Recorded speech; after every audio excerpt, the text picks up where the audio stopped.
All right, we'll get started here in just a couple minutes. Thanks everyone for tuning in.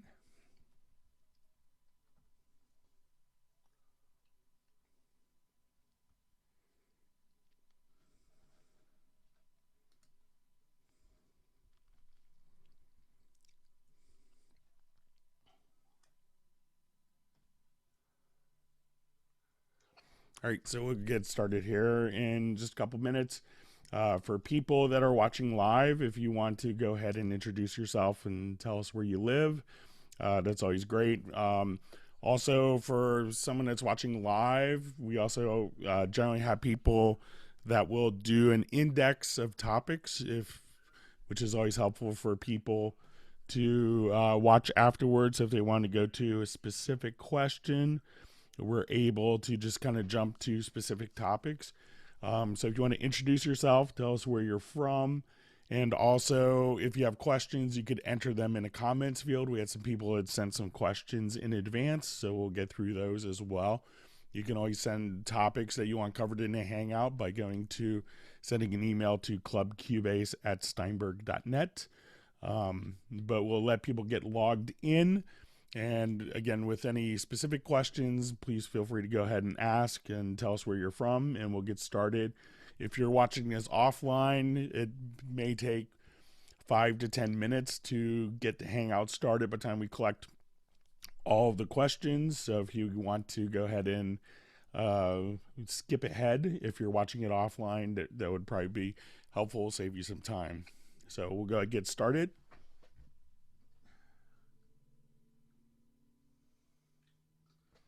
So we have Houston, we have Pennsylvania, Sweden. Good to see you, Taylor from Pine Grove. We have Turkey, Persia, Poland, Sacramento, Seattle, Long Island,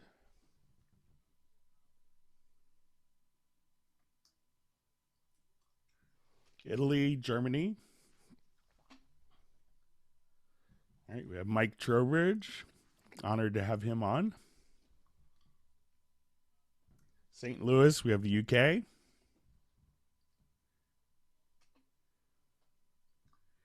Croatia, Barcelona. Senegal, UK, Palm Springs. Romania, St. Louis.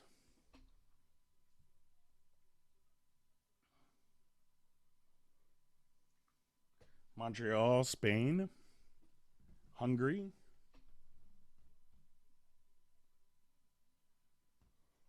Sorry, my voice is a little raspy. I'm getting over a cold from holidays. Probably started in my son's preschool. So sorry, it's a little raspy. I have lots of lozenges and water to help.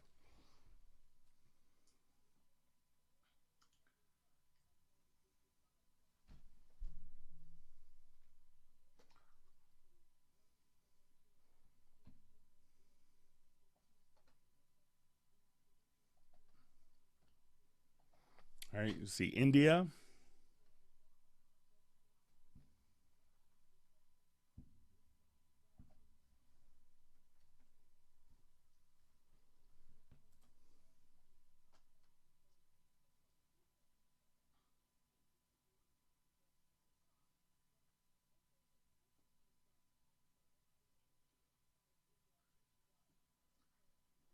All right, so Ukraine.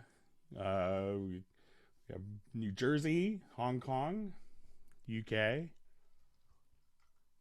Belgium,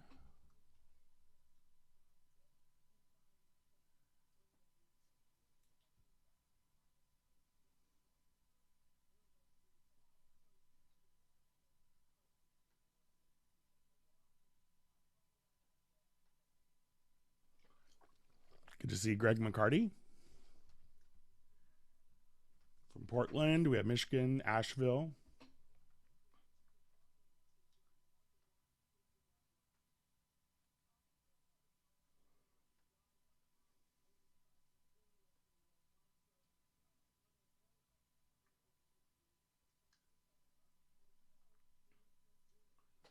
Columbus, Ohio. So we'll see if there's more questions.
All right, so getting some questions copied over.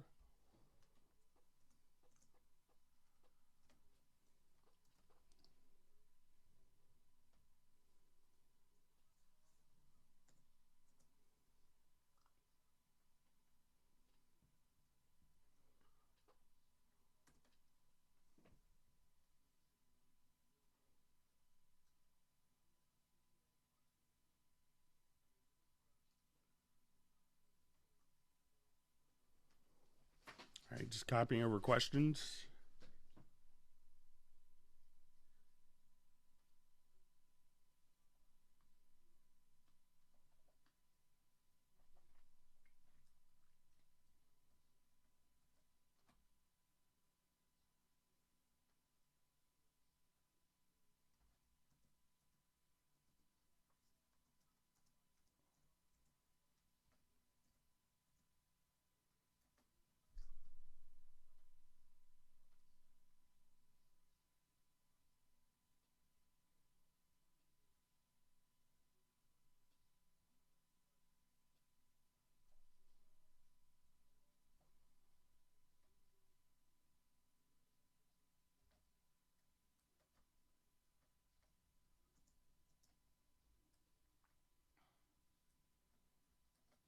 All right, just copying over some more questions. Thanks everyone for questions. We'll get started here in a couple minutes.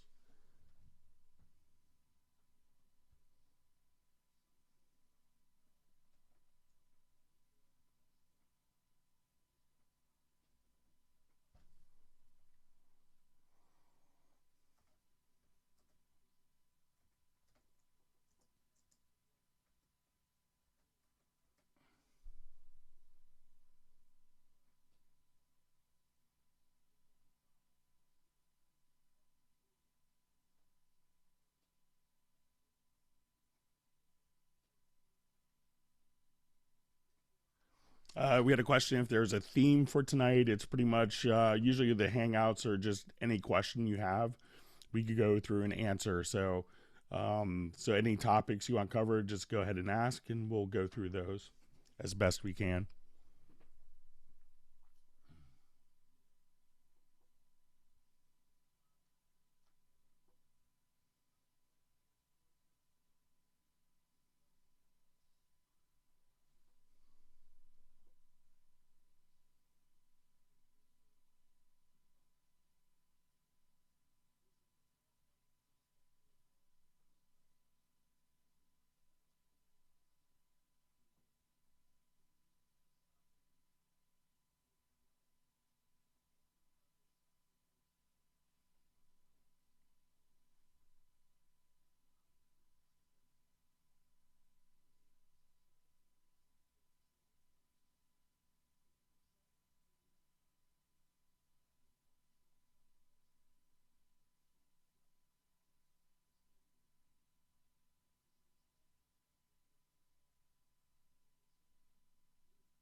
Just copying over some comments and questions.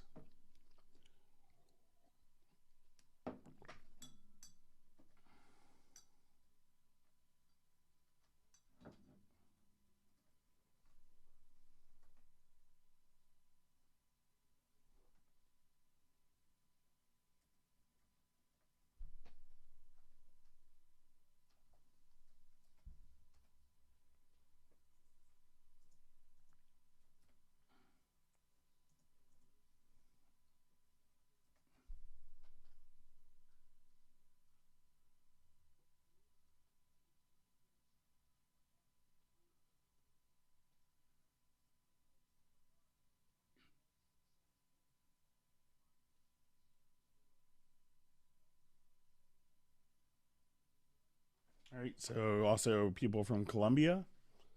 We'll get started here in a minute.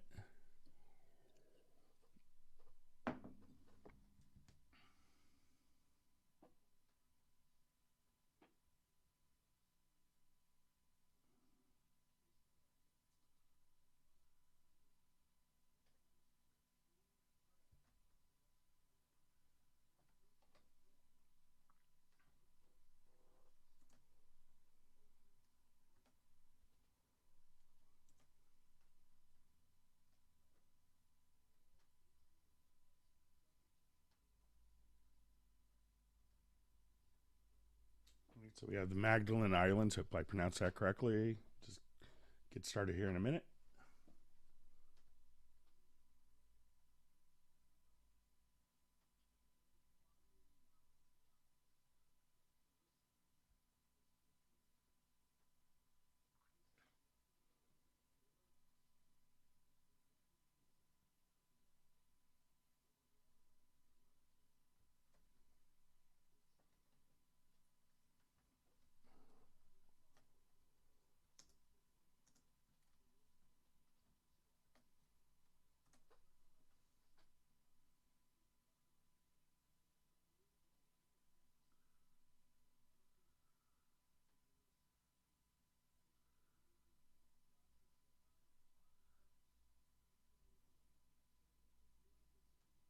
Okay, questions keep coming in. Thank you.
All right, so we'll get started here in just a second. So one quick question that we had is someone wanted to know sorry, my microphone is bouncing around. With how to run Cubase at the same time on a laptop and a desktop if you only have one license. So the license is stored on your USB-E licenser, and you can move that to either computer. But think of it like an instrument. If you want to use both licenses simultaneously on a laptop and a desktop, you would need to buy two licenses. That's how it works. So think of it like a drum set, a guitar, a piano, studio speakers. If you wanted to use them in multiple locations, you had to have multiple licenses. That's how it works. So seeing a couple more questions and comments just coming in, then we get those and then we'll get started.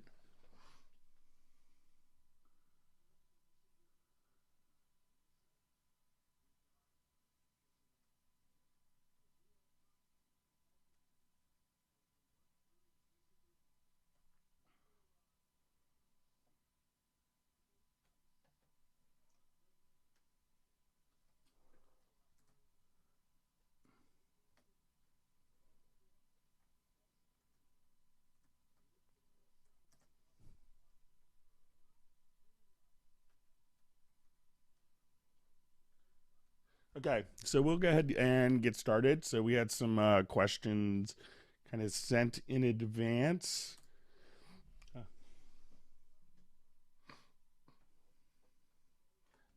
So one of the questions that's come up a couple times is about projects hanging when you leave them. And one of the things that a lot of people will do is to close the project first and then close Cubase. And often what causes that, and I saw some comments in the comments field that even opening up an empty project causes Cubase to crash.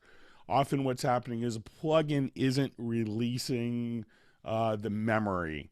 And that is what's kind of causing the problem with different third-party plugins. If that isn't the case and you're just finding it crashing just randomly for some unknown reason, what you can do is, you could try to delete the preferences.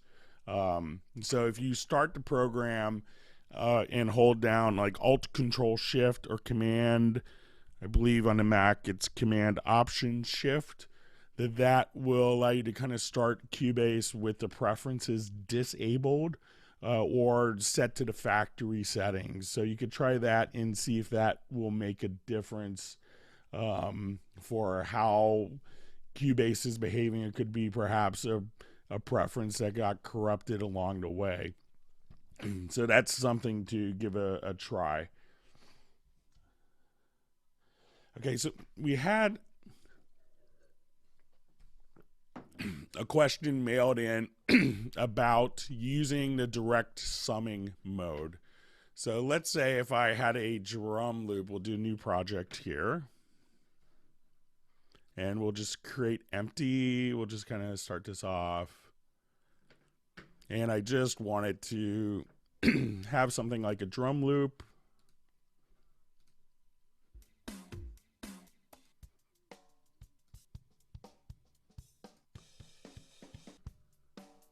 So say I have this drum loop in my project, and I just wanted to have this drum loop repeat over and over again just for sake of demonstration. And then we wanted to do direct routing for it. So I'm going to add 3 different groups for this. So we'll just add group channel tracks, and we'll just make these into stereo group channels. And here we have 3 group channel tracks. So right now, when we look at the routing for a particular channel, this is going out of my stereo out. So I'll just have this loop over and over again. I'll turn off my click track. So I can see here that the audio is now being sent out to my stereo output. If I wanted to go into my mix console, I could go to my studio menu and just open up my mix console here. So we could see kind of our full screen mix console. And in one of the racks, what we have is the ability to have direct routing. And what direct routing allows you to do is to send, we currently have the routing for this particular track going to our stereo output, but we may want to send it to different destinations to have something like parallel processing.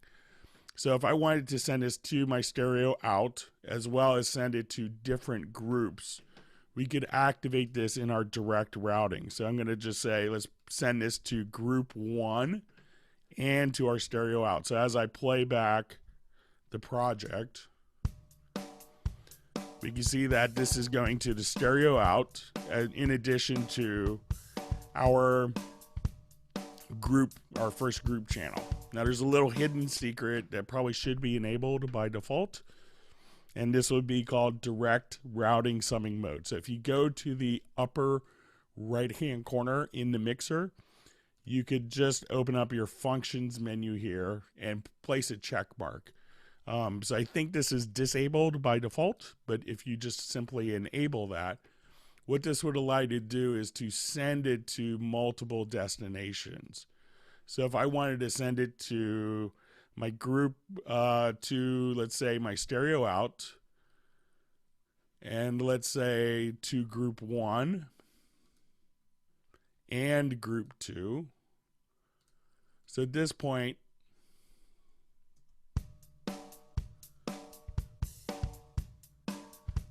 we'll just make sure that this is enabled. So I'll just turn that on.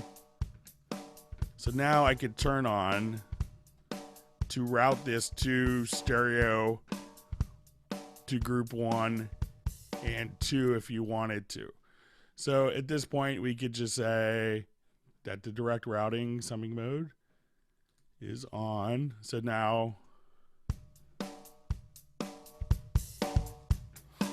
And why people would want to do this is because it's an easy way to apply different parallel processing. So if I wanted to take group 2 and at this point just apply like a really strong compression on it,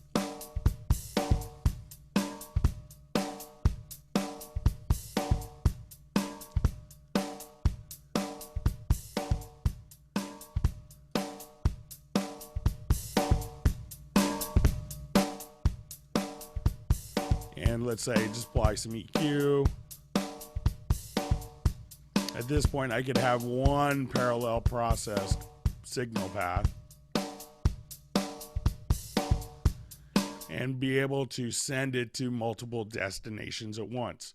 Now, in the question, one of the things that was noted was if I disabled the direct routing, that it could still send to multiple destinations until you turn it off, and then it'll just simply go to one additional destination. So this is a really easy way to set up different parallel processing. So you could send to 8 different destinations within your mix console to different groups or different sends if you wanted to there, or just simply set it up to go directly to your stereo out here. So you could have 9 different destinations for really flexible parallel processing.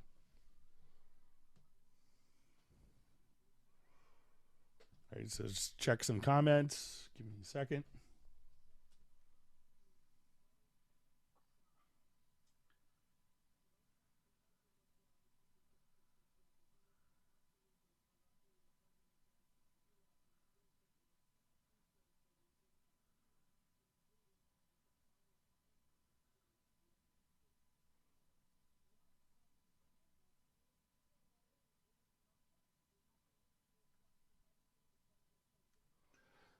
All right, so we had a question just coming in about supporting double precision audio processing in different plugins that will support it. And someone indicated that their Waves plugins weren't set up for double precision. So, and how you could determine if a plugin is set up for double precision. So within 9.5, the Cubase audio engine has switched to a double precision audio engine, and you could turn this on by default by going into the studio setup, and then when you go to the VST audio system, selecting the processing precision. So this may not be a huge thing on all projects, but the larger the projects get, it could be more, it could lead to a more polished sound overall. So as we start this, what we want to be able to do is to make sure that, you know, if you're doing this, that the plugins themselves will take advantage of 64-bit floating point precision. So once you click here just to the right in the VST plugin manager, you can show all the plugins that will support the 64-bit processing precision. Now, if your third-party plugins don't support that, you may want to contact them to see if they're going to be updating it. We can't really, make the third-party plugins automatically support that, but it's really up to the plugin developer. So since it is a new thing, they may be working on something already for the 64-bit floating point double precision audio engine. But if not, just simply get in touch with them and see if there's a plan for the third-party companies to start supporting it, so you have better audio processing within your within Cubase.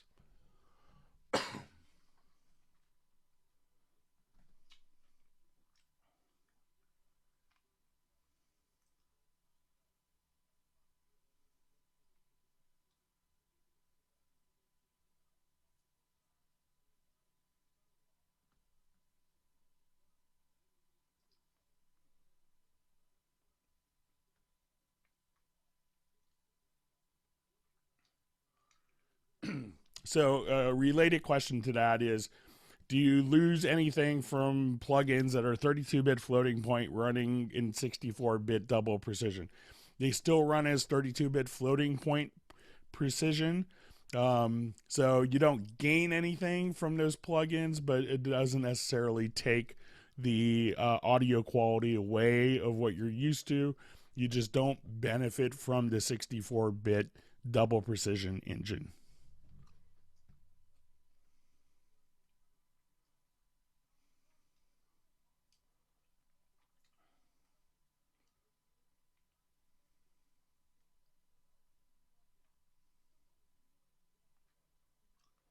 Okay, so the question is there a way to detect the loudness units in a song immediately without having to go to the beginning? So I'm going to go over here, just switch my loudness meter. Let me just jump to a different project here, and I'll activate it.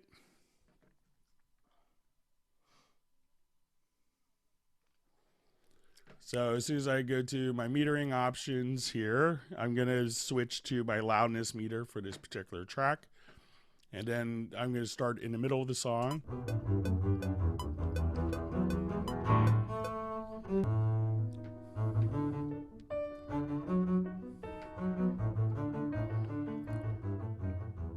So it looks like you could just simply start anywhere in the song and have it just immediately play back and see the loudness metering without having to start at the beginning of the file itself.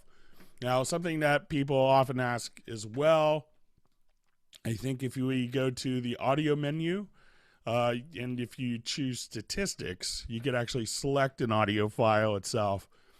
Or if you wanted to select just a portion, you could see kind of the statistics for the loudness units or LUFS or the EBR128, which is kind of the professional standard designation name. So you could just simply select that. And I think if you just wanted to select just a region,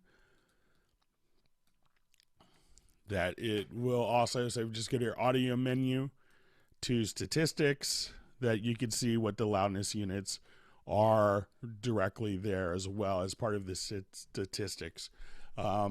So it could be for the track, but I think you could also just select a region, or if you just wanted to bounce the selection and have that as a separate audio file, you could determine the loudness unit metering like that.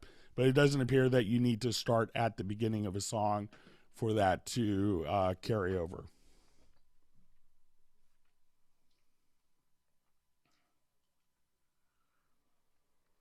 So I see a comment that 9.5 will not allow 32-bit plugins to install at 64-bit or nothing. The default bridging that we used to offer in previous versions, like 8.5 and earlier, would allow you to bridge. But with 9 and 9.5, we decided to stop including an internal bridge because often those plugins would lead to stability issues in your system. But what we've done is we still allow you to run third-party bridging solutions like JBridge. So if you still have one or two 32-bit plugins that you need within your production, you can still have access to them with a third-party bridging solution like JBridge. So you can check that out. So we haven't stopped the ability for third-party plugins. We've just chosen not to continue to bridge 32-bit plugins for overall system stability.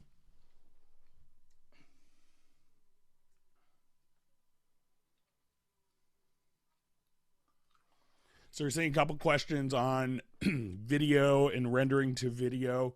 I'm pretty sure that the Steinberg people are working on it. What has happened, since the release of Nuendo 8 and with the release of Cubase 9.03, there's been a brand new video engine that's been created from the ground up. Because our previous video engine was built upon QuickTime. It was kind of reliant on that technology, and as Apple has discontinued it, we wanted to make sure that we still had video engine that was, kind of meeting the demand. So the first thing was to make sure that we had rock solid playback of video, and then the next step will be incorporating rendering to video, taking portions of that. So it's in the works. I'm not sure when it will be released, but I know that they are working on it from discussions I had last time I was in Hamburg in October. So they are working on it. You can currently use previous versions of Cubase under the 9.5 license, such as a 9.02 or earlier 8.5, and then still be able to render the files to video as a temporary workaround.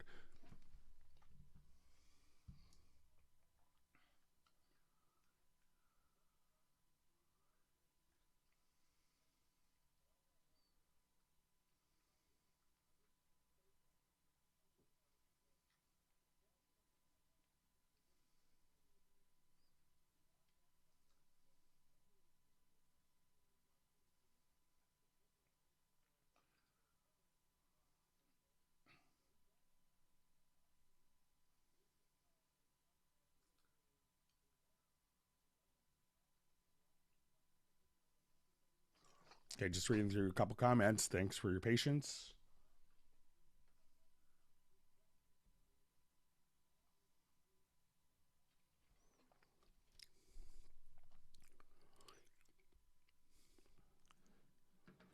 Okay, so I'm seeing a comment about track names being cut off in the mixer. Let me open up a bigger project.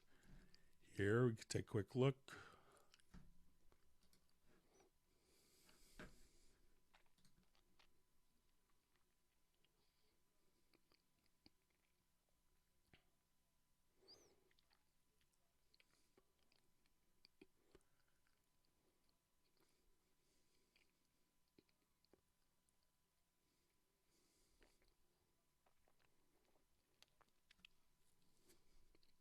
In a second, when I load up this project.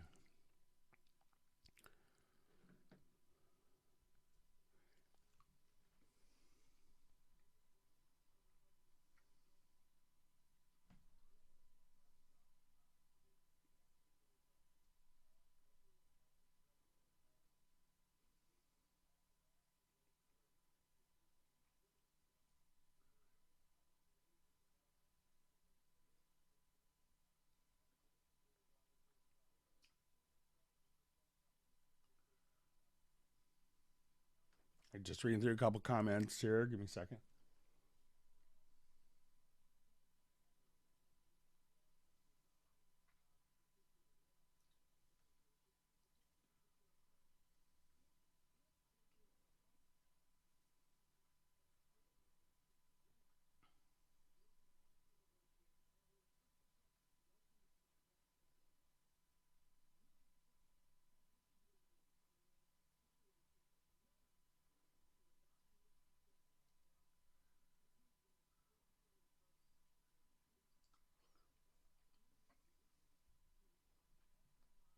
All right, so we had a comment about different plugins in your or different names in the mixer not appearing as two lines, like that behavior changed.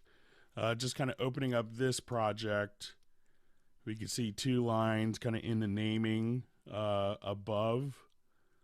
So it seems to be kind of working here. So depending on your zoom resolution, we can see that these will, as zoomed out, will be a single line, and as we zoom in, we'll go to two lines for naming of the different tracks.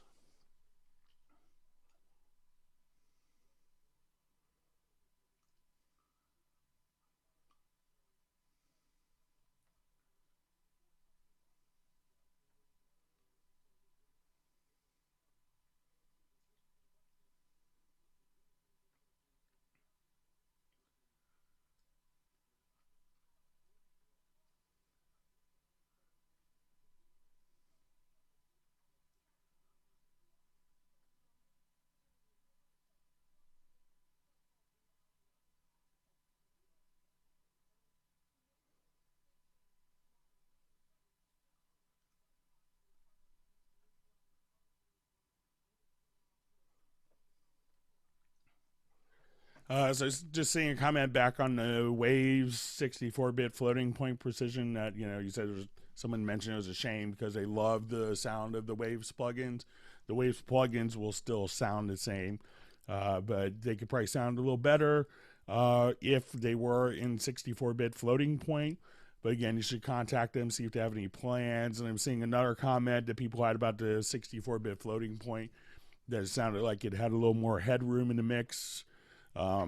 And that's a viable opinion and a viable comment that we've heard from a lot of different people.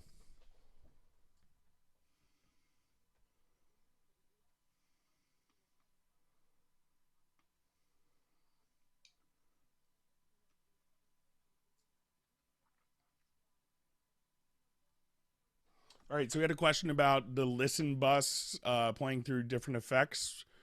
Currently, kind of like it is when you do a solo. So let's say if I wanted to come here and we had a project and we wanted to actually kind of listen. So when we, one of the things that we could do in the control room is actually have a listen bus, and we could do this kind of in the main area. So when I come here, we could actually choose.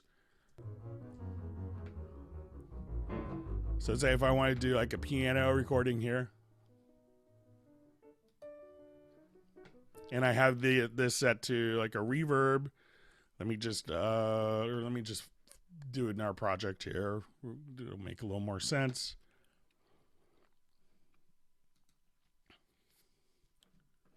So we'll just activate this project.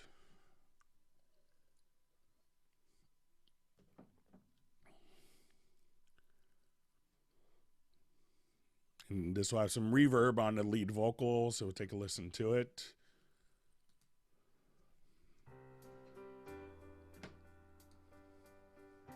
What did you say? You wished it all away. So most of us are familiar with when we solo a particular track,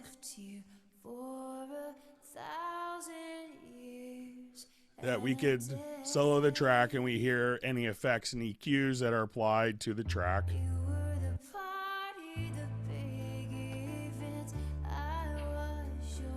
One trick that a lot of people don't know is, let's say we have our effects. So I have my Revelation reverb here. If I click on the L for the listen bus, I could hear only the effects return without the tracks feeding it. So if you wanted to isolate just the reverb returns without hearing the original tracks blended in, which you get with the solo, that's a handy trick. Now, a lot of times we have the ability to do what's called a listen bus, and the listen bus will allow you to dim other tracks down. So if I'm playing this, and there are vocals going on, I could click on the L button and the other tracks will just be dimmed down by a specified amount in the control room here.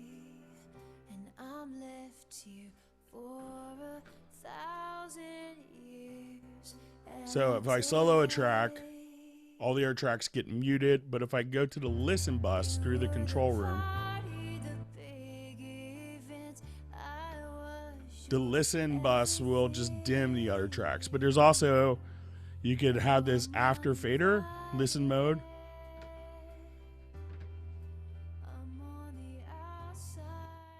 So let's turn this up and we can listen to it.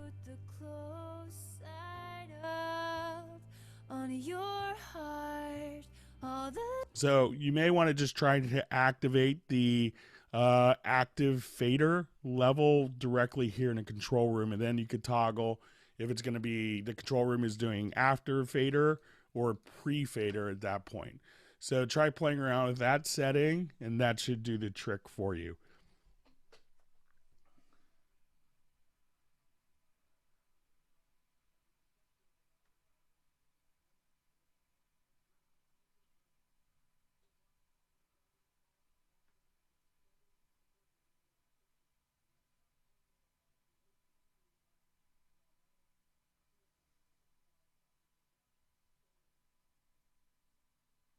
So also seeing kind of a comment, like if you have a lot of different tracks, that the 64-bit engine, the double precision audio engine becomes more apparent. That's true because it's dealing with, summing so many different tracks.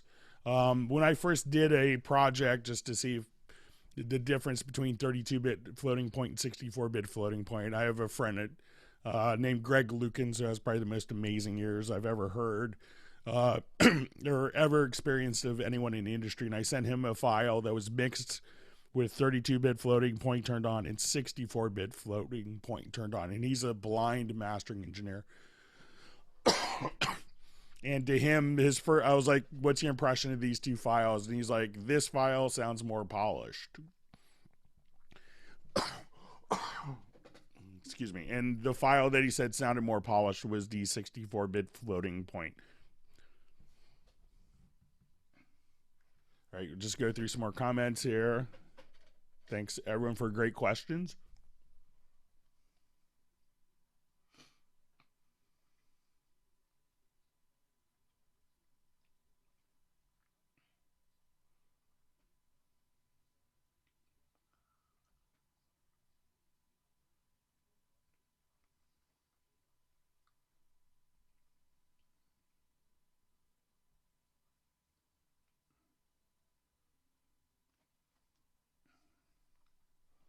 Okay, a question getting back to the loudness.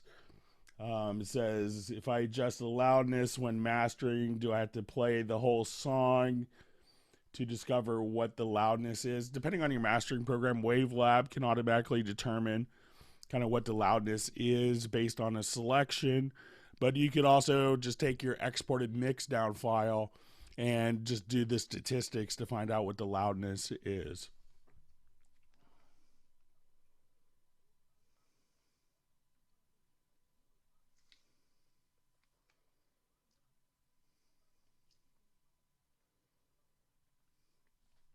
Okay, so we had a question recently. I saw a video where a producer had 2 stacks of 32 tracks going on their mix console. What kind of black voodoo magic is the user doing? So probably what they're doing is they may just have a screen set up here, or a workspace. And as we wanted to choose kind of different parts, what you could do is just come over here, say, I don't want to see this. So we could just have faders for one mix console.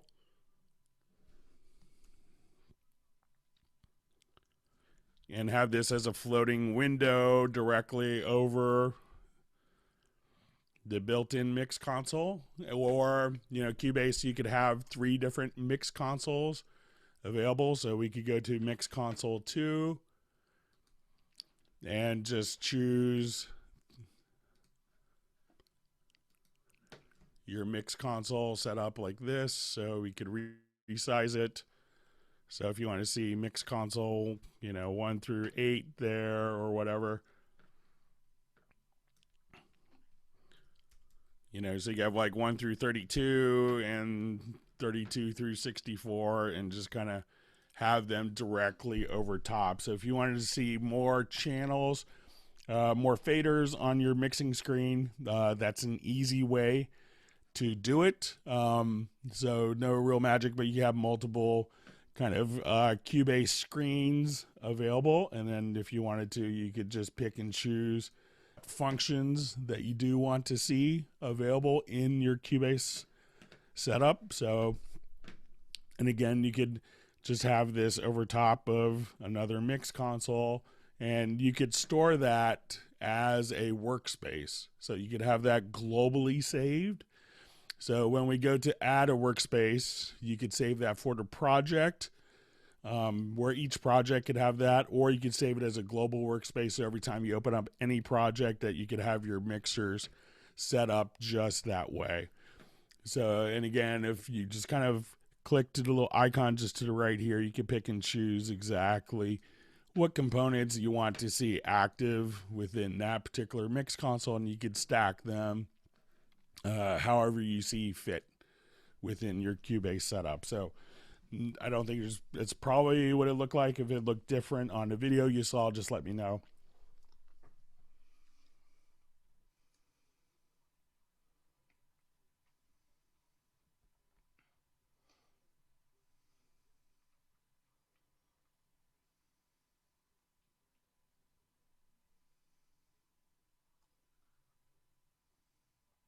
All right, just reading through some different comments. Just if you could bear with me, sorry.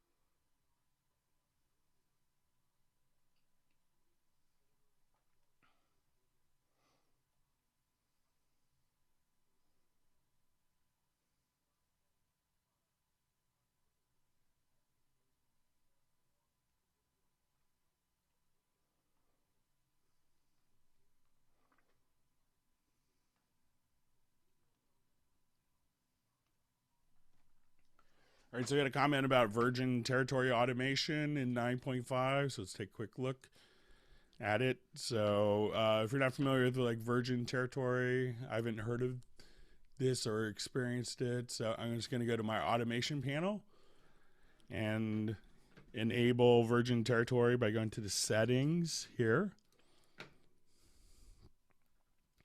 So now that that's turned on, I'll just kind of go to my, I'll just turn this down. Sorry about that.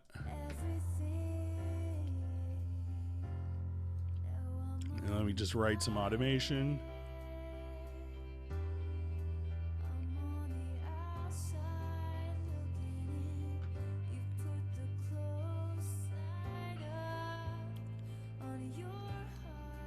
All right, and let's say if I just wanted to, I'll just uncheck show data on events. So it looks like that's kind of working as expected with the Virgin. So the Virgin Territory doesn't necessarily have a value before or after, so it's just kind of completely independent. So if you just want to do like a little bump, it's not going to be based on data before or after. But that seems to be kind of working as expected with that. So if you run into more specific problems, just let us know in the comments field.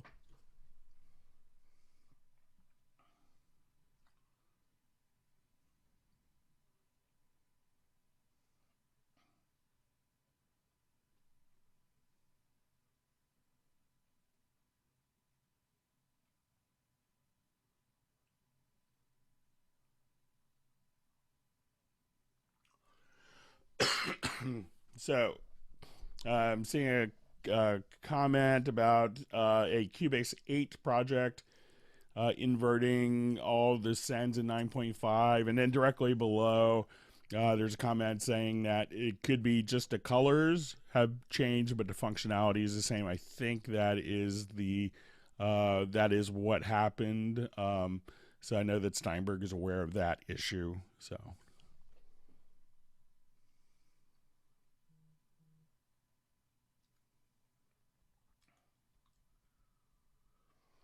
All right, so we had a question about displaying accidentals correctly. So let's say, and I think,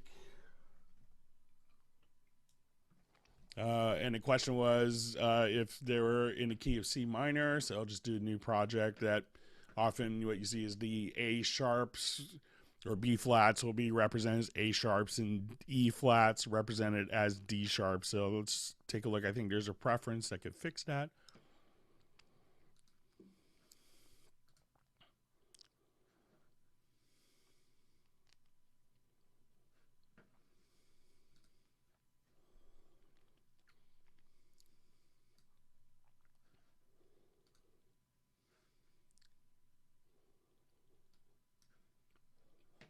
So I'm going to go ahead and add a chord track here. And this may be kind of, so let's say we're in C minor.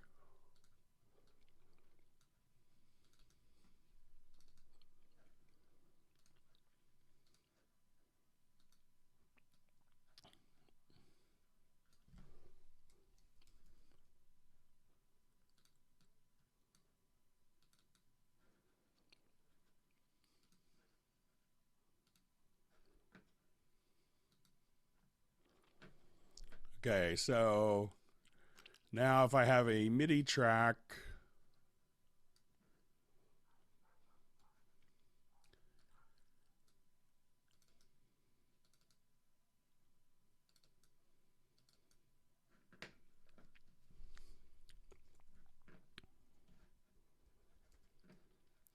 just hide this. So now when I put in, so if I select a note here, I think it's going to be probably set to, when we select it, to D#3, but I think there's a preference. It's probably going to elude me as I look for this.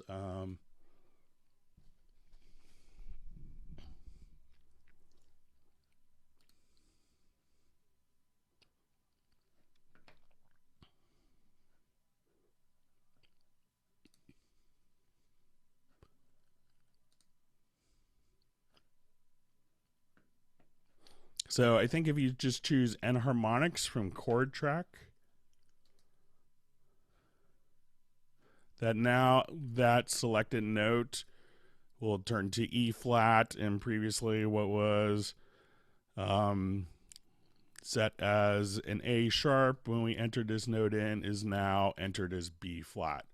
So make sure again that you go to that preference, and under event display, chords and pitches, just make sure that enharmonics from Chord Track is checked, and I think that will do the trick for you.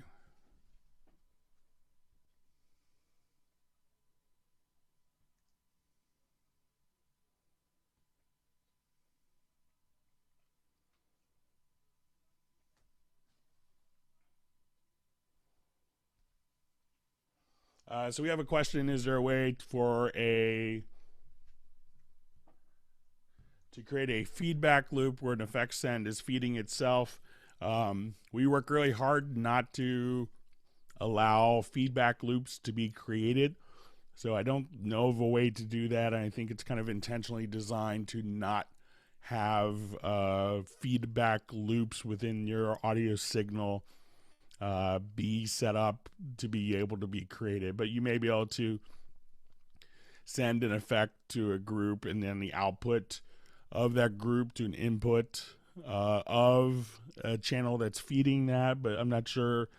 We may be a bit too German in preventing feedback loops from happening, but there's probably other ways that you could simulate it without creating a feedback loop through some groups and different send techniques.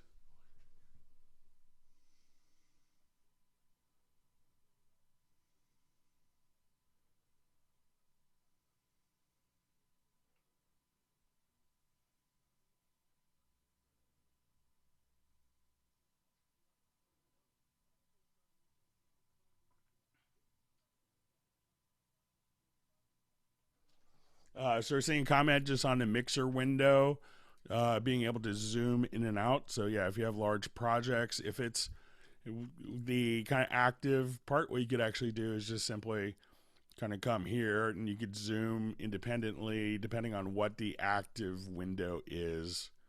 So if I hit my tab key in my lower console, I could do that. Or if I have a Midi editor here, and I go to the lower zone, my edit zone, we could zoom independently. But it's a great way for the mix console to see more channels.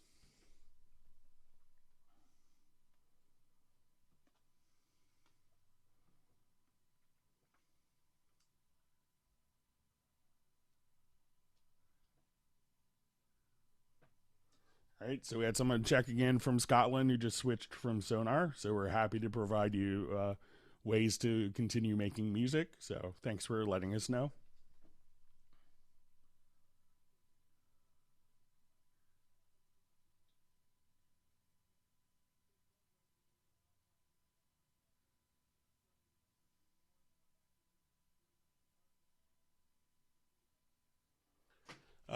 So we had a question: is there a way to take a snapshot of your mixer for different parts of a song? So let's say we have this as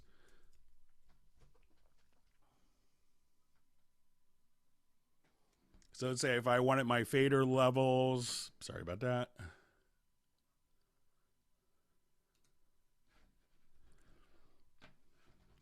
So if you actually just kind of go here, and if you wanted to carry that over, we could just come over here Let me just, I think we may have to be in the larger mix console view.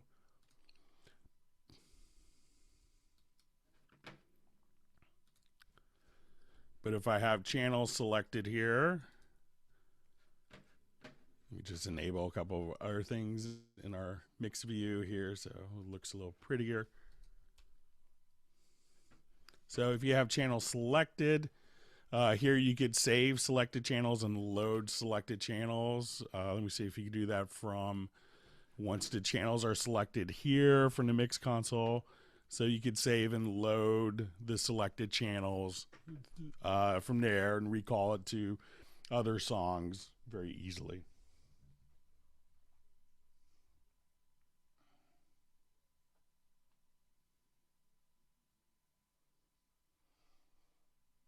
All right, so we got a question about different samples using it in Groove Agent. I'll just do it in Groove Agent SE.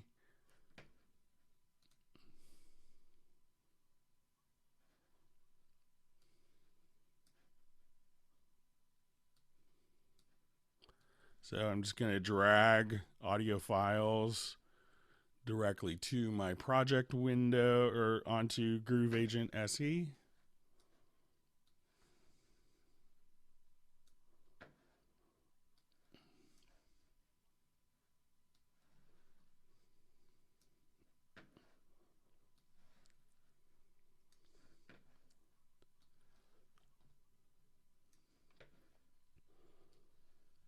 Okay, so let me just reread the question and make sure I'm going to answer it correctly.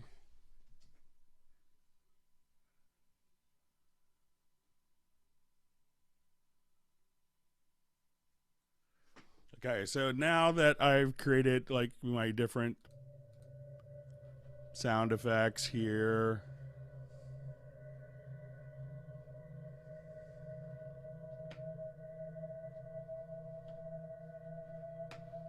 sorry about that.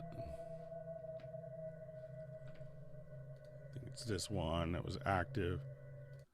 All right, so now that we kind of have that set up, what we could do if I wanted to say this, I could right click and then I could actually export the kit with samples. So I'm going to save this as a VST preset. So we'll call it December 6th Hangout.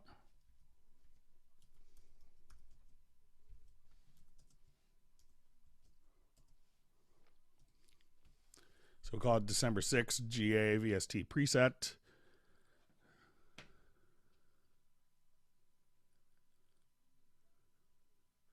Okay, so I have one kind of sample protected file. So let's see if I go to my media bay and go to user presets.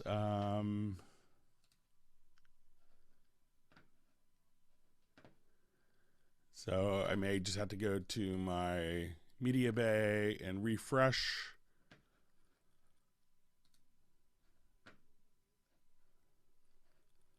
Let me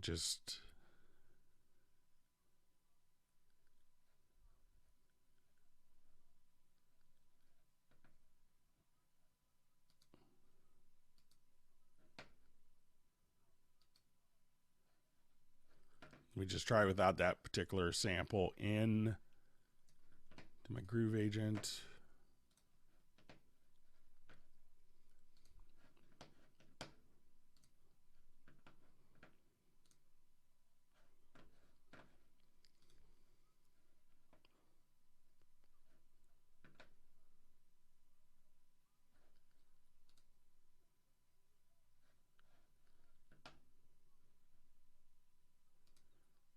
So I just right clicked and did save kit. And now this pattern, this time,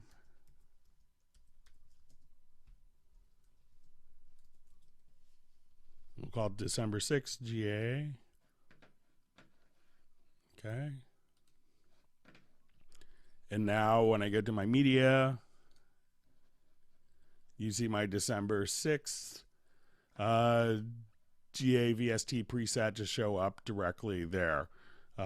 So that's an easy way of kind of building your own presets. So I think that should do the trick for you. Let me know if that's not what you want it to do, but I think that does it pretty quickly. So again, going to the VST, once you have the samples loaded there, you could just right click and do a save kit as. You could also export the kit with the samples if you wanted to hand it off to someone else. So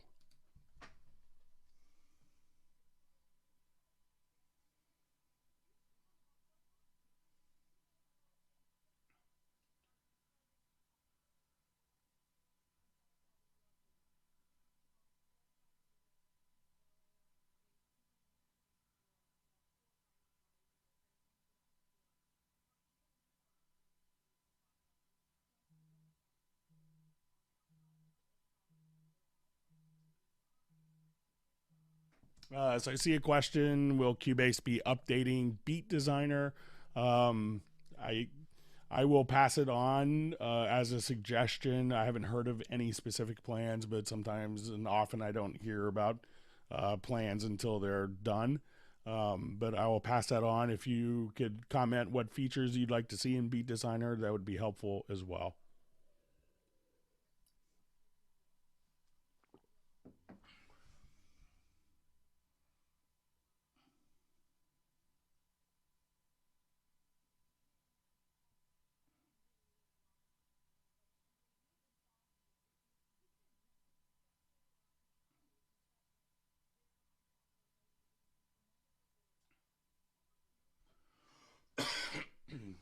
All right, so we had a question about setting up ways to make a headphone mix where the singer hears reverb in their headphones, but it's not tracked.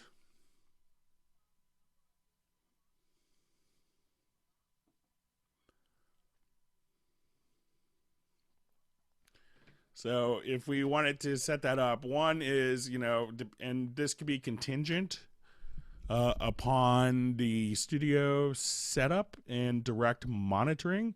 So if I just kind of have an audio interface and I have it chosen to direct monitoring, what that allows you to do is to pass the input directly, pass the audio signal directly from the input to the output of the audio interface, so that there's basically imperceptible latency.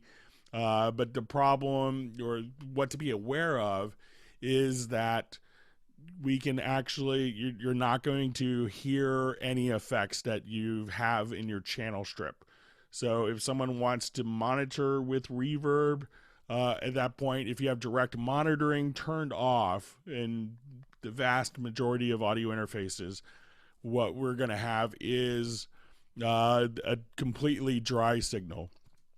Now, if you have, like I currently have a UR44 audio interface here, and once we go to our direct monitoring, let's say in my mix console, at this point, we could go to input channels, and this will work a little differently. Sorry about that. So I'm going to, for my configurations, I'm going to click here so we can see input channels. And what we have is in the racks, we could choose to have, let's see if we have this set up. And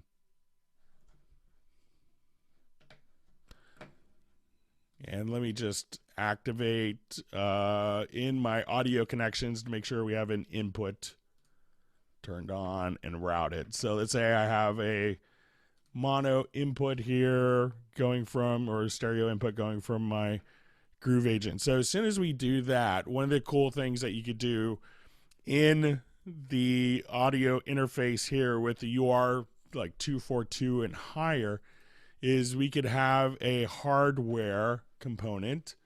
So as soon as I go to my racks here, we'll just make sure that we have the hardware turned on. And at this point, the audio interface itself has built-in reverb that you can monitor without hearing any latency. It's kind of like a Yamaha digital mixer. So you have a very high quality RevX reverb, and you could monitor this without applying the effect directly, with imperceptible latency. So that's one of the benefits. Now we could also go into your Q mix. So if I go to my racks, and let's make sure that we have Q sends activated. And when we go to the cues, I could just go to, let's say, our lead vocal here. And you could set up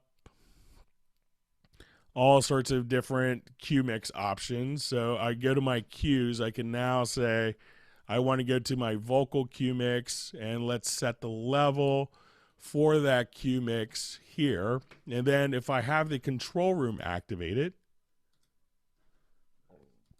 now on the right hand side here, I could go to my vocal Q mix here.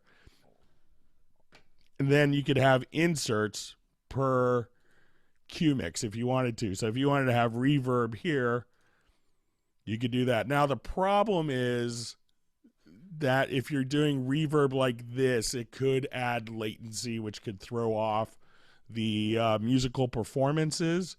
So just be cognizant that sometimes monitoring with reverb can cause latency issues, because sometimes reverbs, take a bit of math to calculate.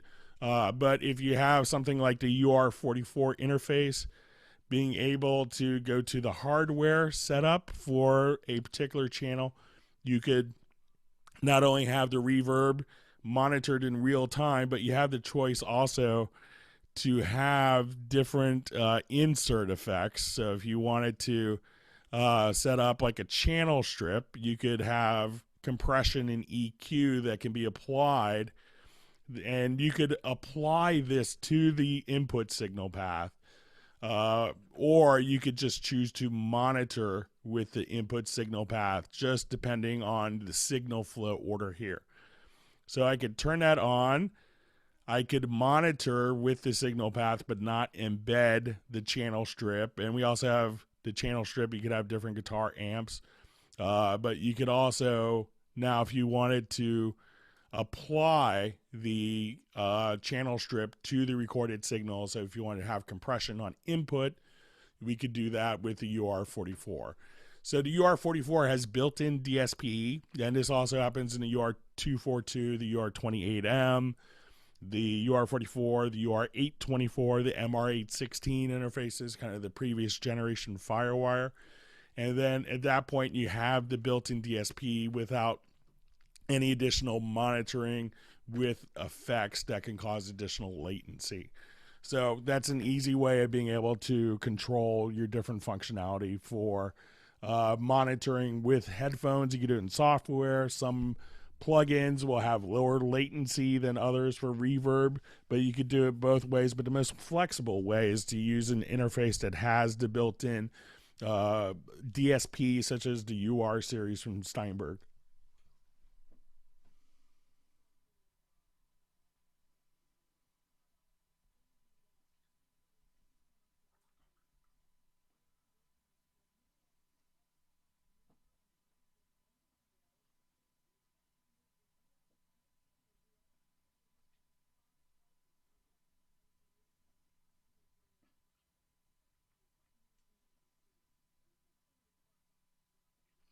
All right, so just reading through a couple comments. Thanks everyone for wonderful questions.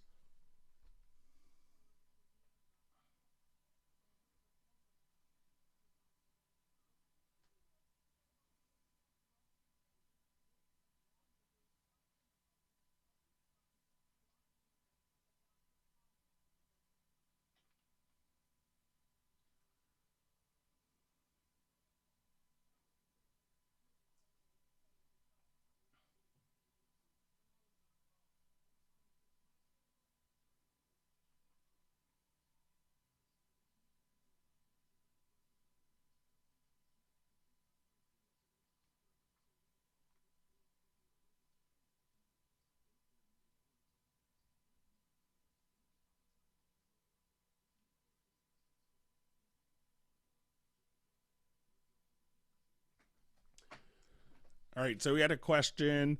Is it possible to see the stereo out in the on the project window and not just in the mix console? So this is a change that kind of happened in within version 9.5. So let's say I do a new project here. And you may notice that we'll have input-output channels defaultly enabled. So that happens regardless of what's going on. So we can see your output channel, your master fader automatically listed.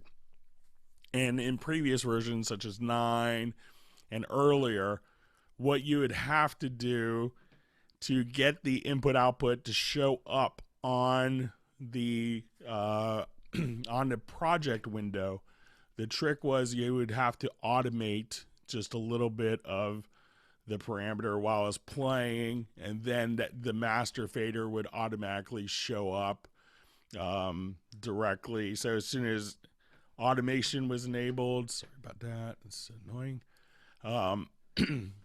As soon as you would write automation, that the stereo out would automatically appear on the project window on previous versions to 9.5. So as soon as it was automated at that point, it would just simply show up on the project window automatically. But now you could choose to, by default, it'll just automatically show up for all of your output channels in 9.5. So that was one of the new additions, because people wanted to be able to just write in like a fade out at the end of the song on the master fader for automation. And at that point, you could just write out a fade out without having to write just a little bit of automation and then fade out and modify it afterwards. So that was one of the handy changes with 9.5. But if not, just simply write, just touch the right, just a tiny bit of automation on the master fader, then it will appear on the project list, the track list, and then you could tweak automation as you see fit.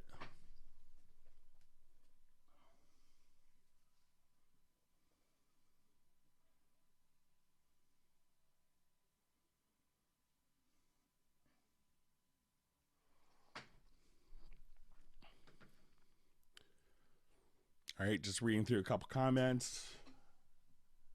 Give me just 1 second. Thanks everyone for wonderful questions.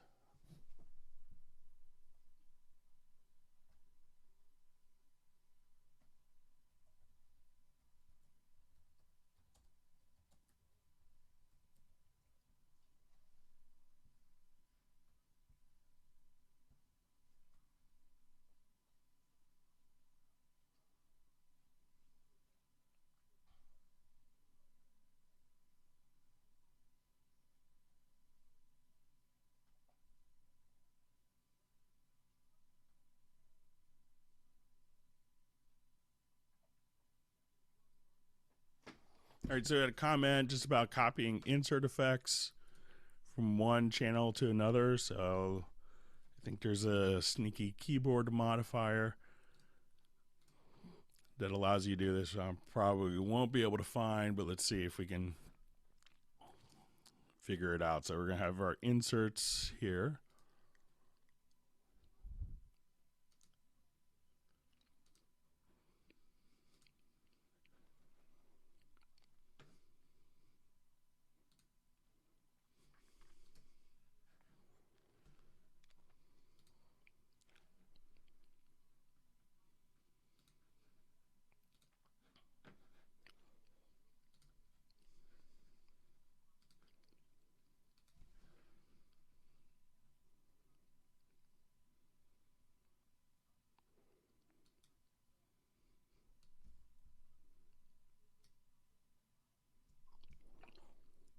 Okay, so you can move them kind of using the Alt key. Allows you to move multiple inserts. So if you hold down on a Mac, it's Command, it's probably Control. On Windows, you could just kind of select your inserts here and then just drag them over to copy the inserts identically between one channel to another channel.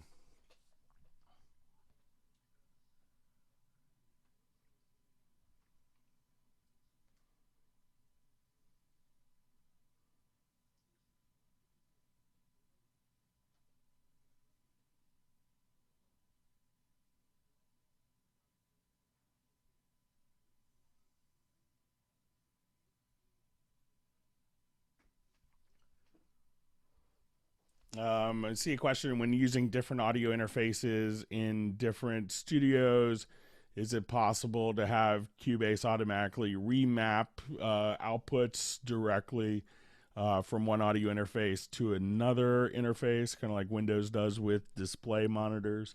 I don't know of a way to automatically do that. I know a lot of people will just simply have it. I think what I've seen some people do, if you go to the audio connections, is just to kind of use, an output preset in your um, within the outputs for routing or for your control room. I seem to remember there's some way of mapping it, but I think if you just store these as presets, that it'll probably do a pretty good job of being able to quickly route. I'll take a quick look and see if I can figure out. I think there might have been a way to say that this goes from that output, and there's a change in that maybe with version 8 or version 7. But I think if you save the presets, that it will kind of make the migration of routing different outputs pretty easy.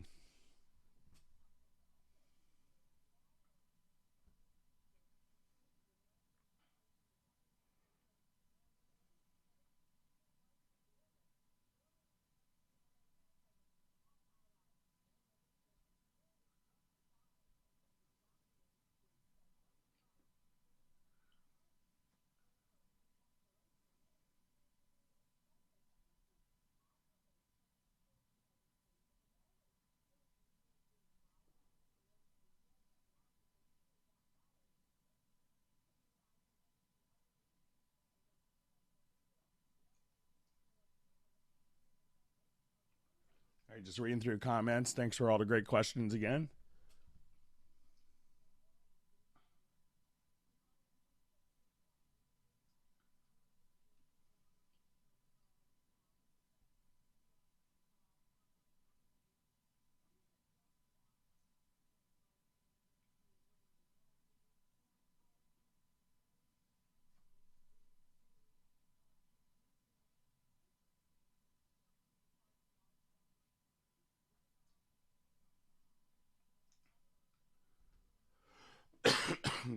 So, sorry. So, a comment getting back to the headphone mix that just came in.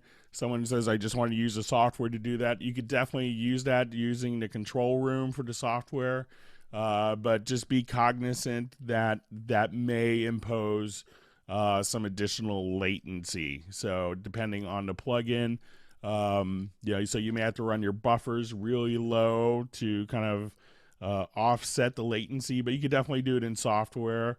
But running it with a different interface like the UR44 will allow you to have the latency free experience.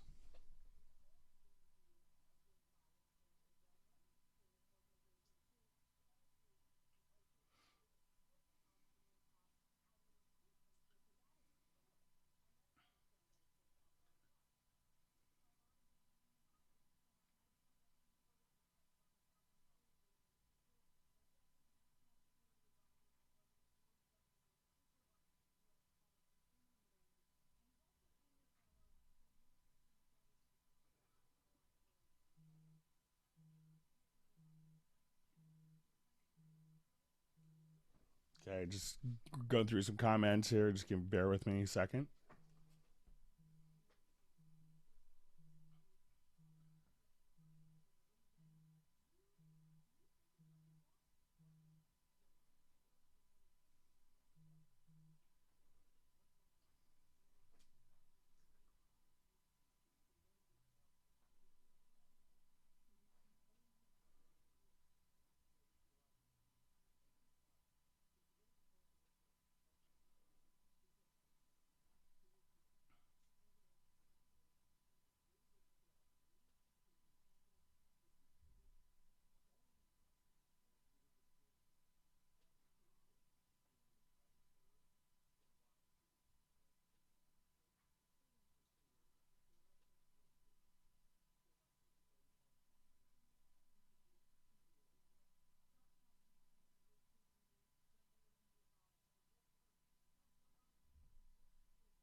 Okay, just going through a question. Sorry, I got knocked down, so I'm going back into my list.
So I see a question about the multi-track quantize panel. Has it been improved since 8.02? I think the functionality is identical in 9.5. So along the lines, I think in 7 or maybe 7.5, they added the ability of doing warp quantizing, so where it would stretch as opposed to dealing everything in slices. But I don't think that's been updated.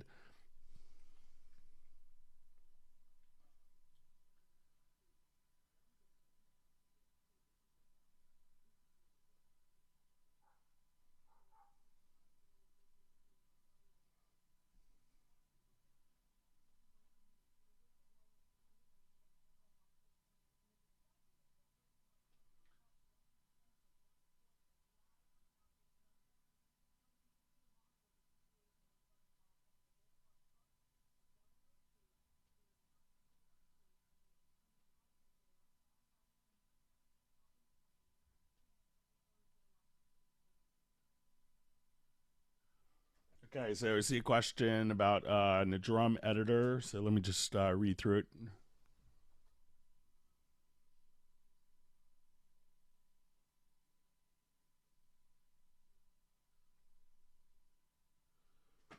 Okay, so a question on the drum editor about drawing in events. So let me just add a quick MIDI track here. And I'll just create an event directly on the project window.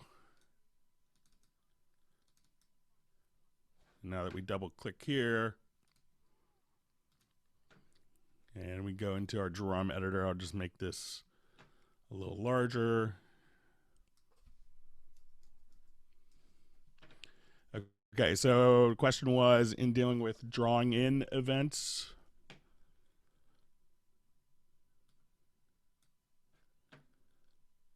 so, and I think they have the quantize maybe set to your here. Just let me make just reread it just to make sure.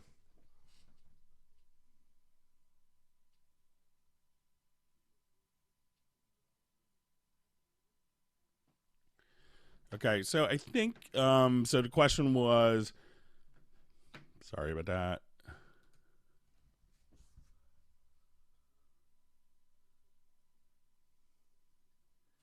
So about drawing in events, and it says kind of linked with the cue. The selection works great for the kick and hi-hat as they line up on, as they land on beat one. But found no way of doing it for the offset for the snare. So one thing, if you're entering in values in the drum editor to be aware of, is I think probably what you want to do is just to have, you could just set individual snaps. So let's say if I have this set for quarter notes on this particular event, so as I come here, I can only put in quarter notes. If I put in eighth notes here, I could put in my eighth notes or 16th notes or 32nd notes, or let's say, eighth note triplets.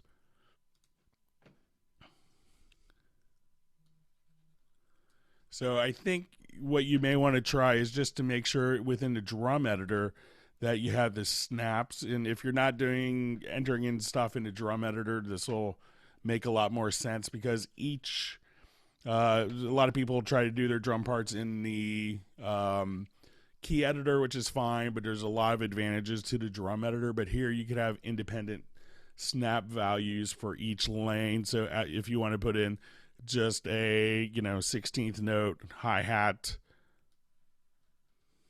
and then followed by, let's say I just want my kick and snare to only snap to the beats themselves. So if I want 4 on the floor for a kick and I only wanted half notes on my hi-hat, at that point you could choose different values here where it will just kind of automatically be snapped. So if you're not doing it in drum editor, try experimenting because each drum sound could have its own independent snap value, which could be really helpful.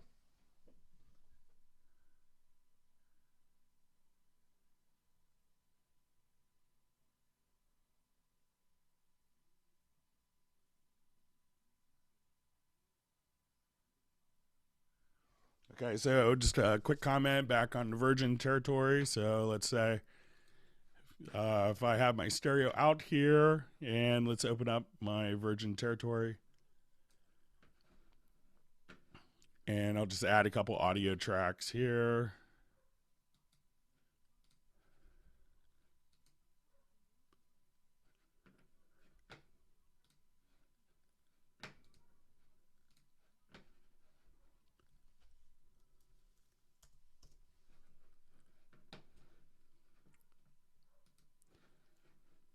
So let's say on my stereo out,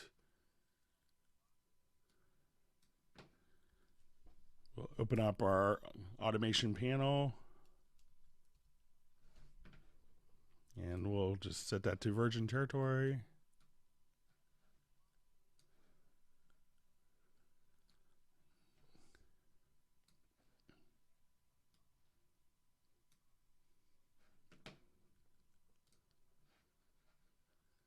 So let's say I do a fade out there.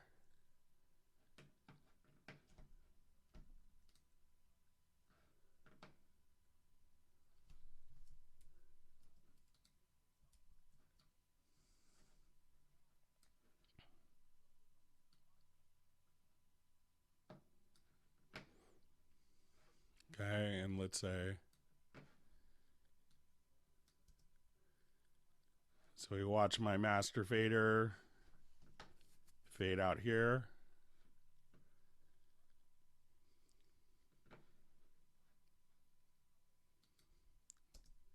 Then as we go here, we're going to see the master fader stay at that value until we get to right here. Then we'll see their fader jump and then kind of fade out accordingly. So that's kind of, how it would work. I think if you wanted it to kind of jump to like an initial value, that what you may want to do, and I'm not sure if this behavior has changed, but let's just jump here, is to, when we do this, we could say,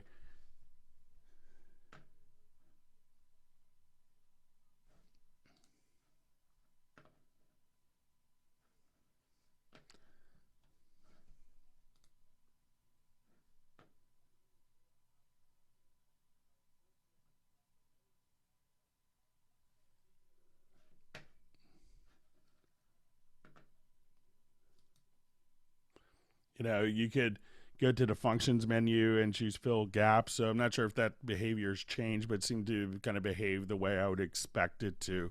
But if not, just leave a comment and be happy to kind of discuss it more. But it seems like it's behaving as I would expect with the fade outs.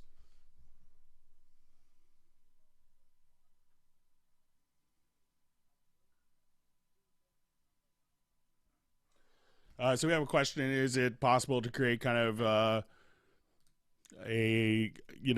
unused outputs for routing purposes. So yeah, definitely. So let's say if I have Groove Agent SE.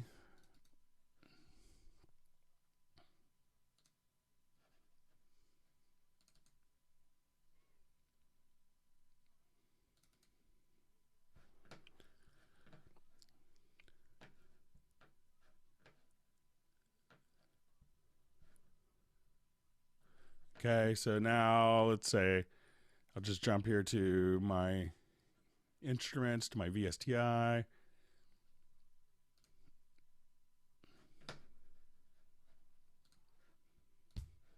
So let's say I have this playing. I can see it going out of this channel. But if I wanted to add a group channel, let's say I wanted to add an audio track, let's say a stereo audio track. We could do this two different ways. I could also add a group channel.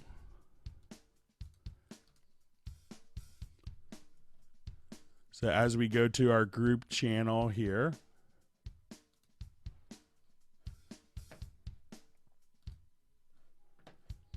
I can now take this particular sound of my Groove Agent, and this could be for any source, and I'm going to route the audio output of the drums. At this point, I could just send it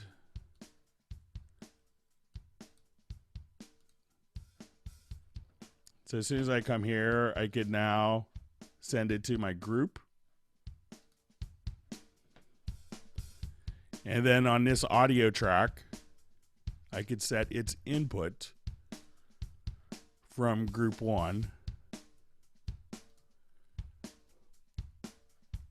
So now if I go to record on this particular track, just the audio of the track itself is being spit out from the drums directly into the audio track, just like that. So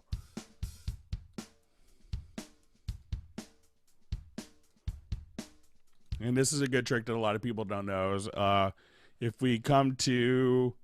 if I go to a VST instrument track, I could click on the edit button to open up the audio characteristics for that particular channel. Or if I hold down the left mouse button, we'll just open up the VST instrument graphic user interface. So I could send audio, route it to a group to do the same thing, but if I go to my audio connections, I could also create kind of a dummy output bus. So let's just say I want to send this to, a stereo out, and it doesn't have to be connected anywhere.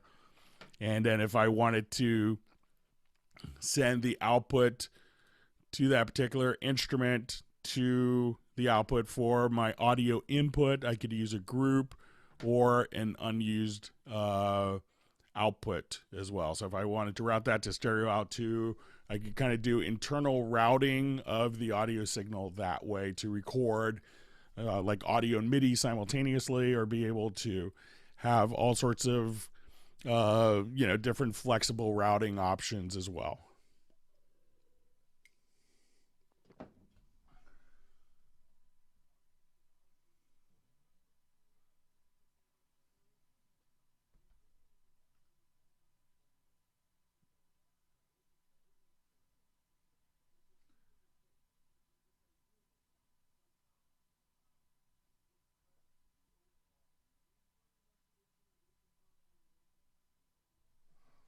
Okay, so a question and about copying an insert from one channel to another one, and this may have just come after we showed it, but again, if you just hold down the Alt key, you could just drag your inserts like that. So even if the inserts had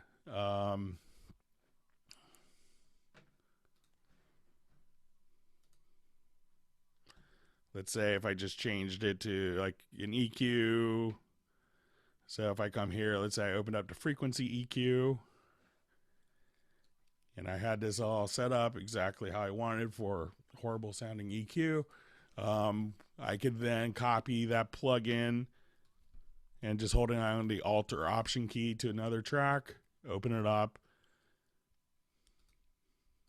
and then the settings would automatically be copied over just as well. So just the Alt or Option key, and that should do the trick for you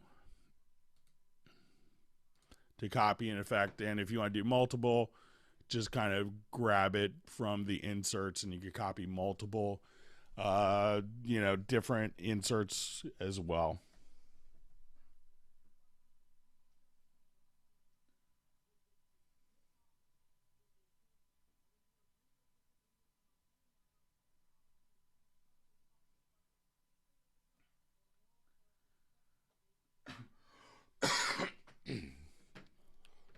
So we had a question. I'm not sure if this is about copying waltz beat patterns. Where are they stored?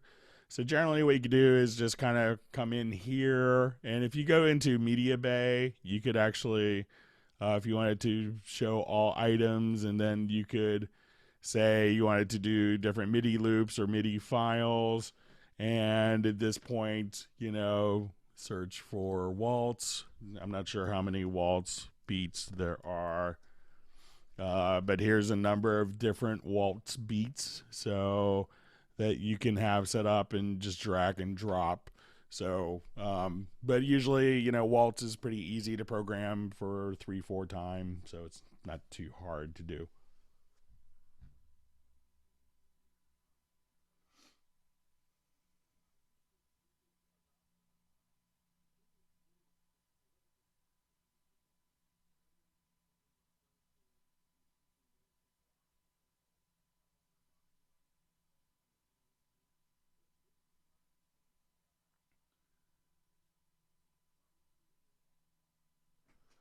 So we had a question about, and this is probably getting back to our harmonic questions, if that requires the chord track to work for the, B flats to show up. So I'm just going to remove the chord track from this particular project, and let's go to my Midi, and we'll put in just a B flat.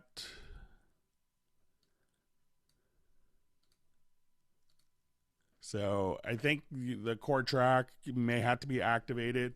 I can see where that could be kind of a nuisance, but you could just have a chord track turned on and just set the key if you wanted to as part of a template.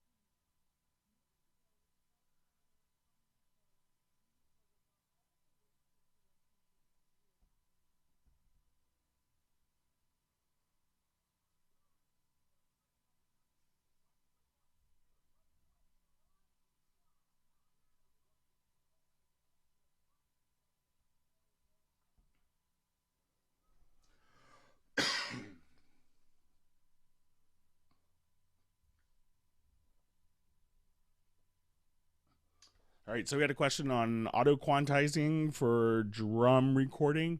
If there's a way to have it automatically capture, like a flam note. So probably if you wanted to have different flam notes, you might want to set your quantization value a little higher accordingly, and then kind of do spot quantization afterwards. But you may, that could be a scenario where you may not want to use quantizing, but you could also get into different points where, and this is something that the logical editor does very well. So if we wanted to say, if we want to select different events, so here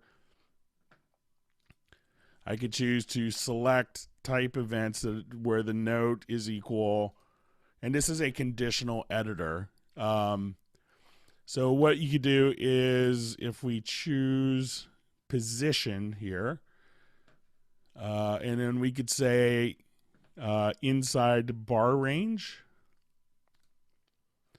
At this point, you could say, like, I just want it to take, and you could choose different pitches as well. So let's say you wanted to quantize your kick or snare that fall within very specific ranges. So at this point, what I could do is just set up, we say type is equal to note, and then we're going to say value 1, which is the pitch of the note, is, let's say, C1.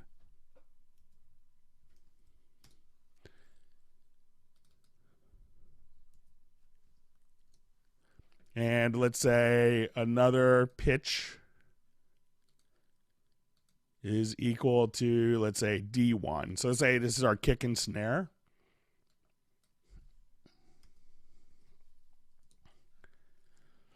And I want the position, and we could say inside bar range.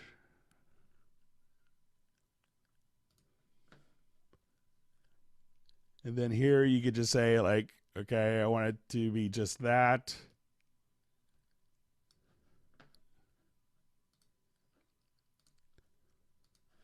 So let's say for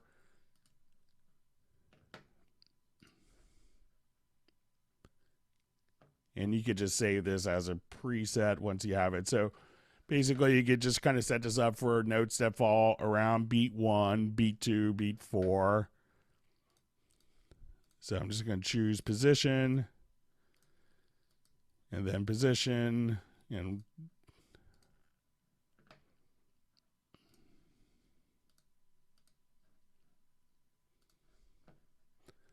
so we'll just say right around beat 1 and right around beat 3, and you could get like super anally precise with this if you wanted to.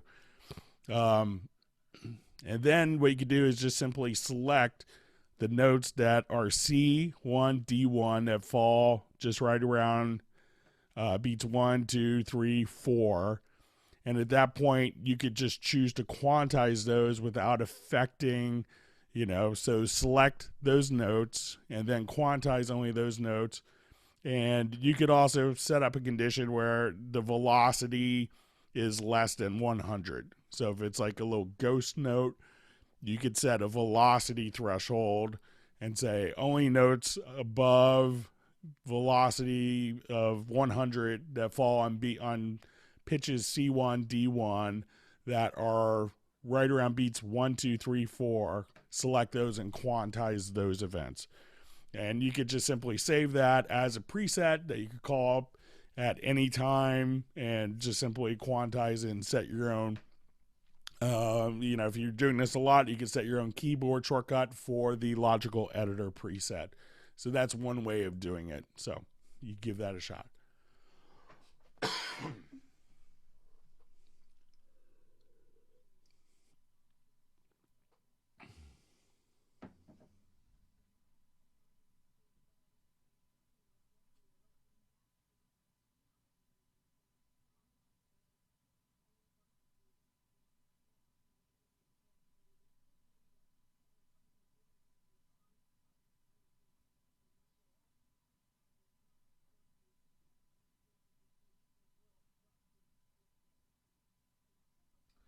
All right, so we had a question on offline processing, being able to select, to deselect multiple events at once for an A/B comparison. So let's take a look at that.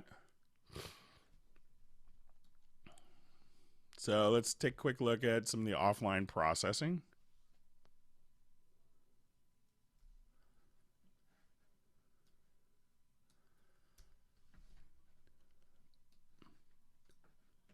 So if I want to do some processing here in this particular file, let's say I reversed, I wanted to stereo flip, I wanted to adjust gain, I wanted to do a fade out, I wanted to run it through, let's say, flanger, so whatever functions that you want. So if I now at this point choose to delete all, I could then just simply do an undo. So I could do a redo. So I'm just hitting Command Z, Command Shift Z, or Control Shift Z, and then you could just simply undo and redo your functions, and you could just do that directly from your undo history directly there. So that would allow you to A/B kind of a before and after functionality and still kind of get it back. So I'll just delete all these now, and then so pretty cool functionality with the direct offline processing.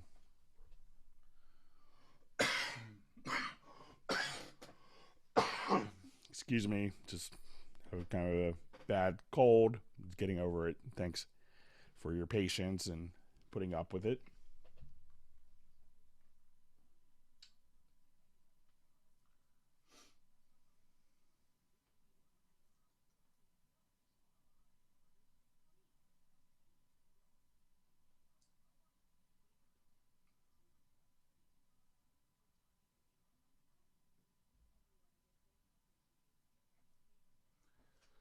So get a question. How long does the mixer history work? I think it's until you close the project.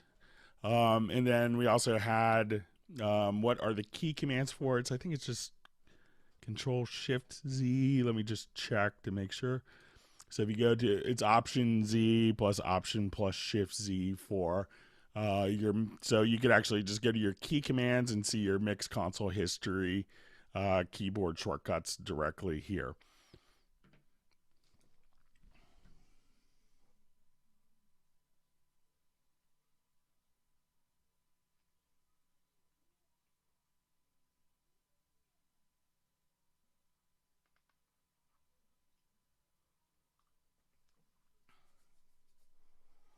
Okay, so seeing a question about like a visual VST browser.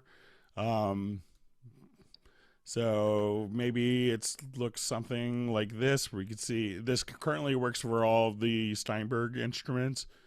But what's kind of cool is you could now just kind of come over here and say, okay, I just want to loop mash in a project. That will automatically just add that particular, you could drag and drop to a particular folder if you wanted to, or just directly to your track. I realize this doesn't work with third-party plugins, but if this is kind of what you want, maybe we could see that coming in the future. So if I just wanted to add like a dark planet directly to there, then you could just kind of drag and drop very easily.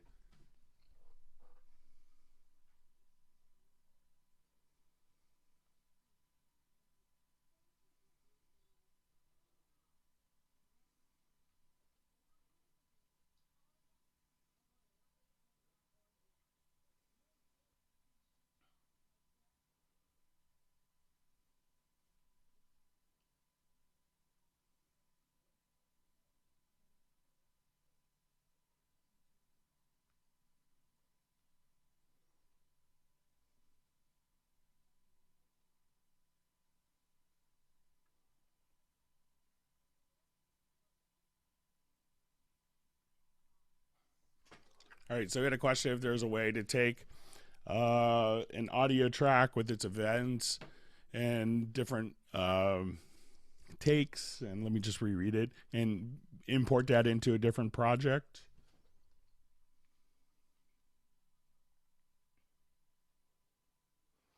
So let's say if I come over here, let's say if I did just a quick recording here on this particular file, so I'll just arm to record. And let's say if I cut a particular event here. We'll give this a shot and see if this does. And let's make this one super loud.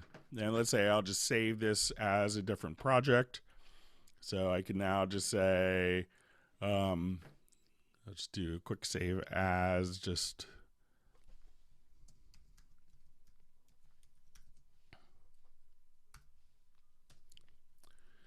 Okay, so I wanted to go to a new project,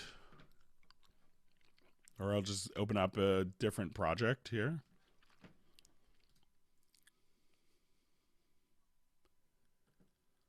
Activate that project.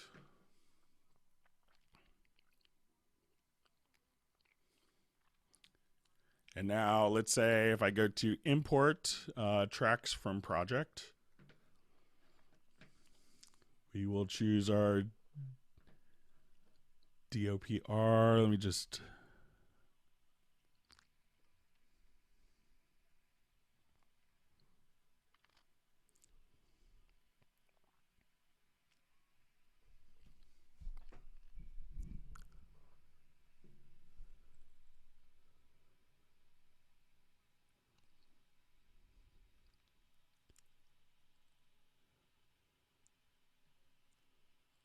We just check see where I saved that project to. Sorry about that.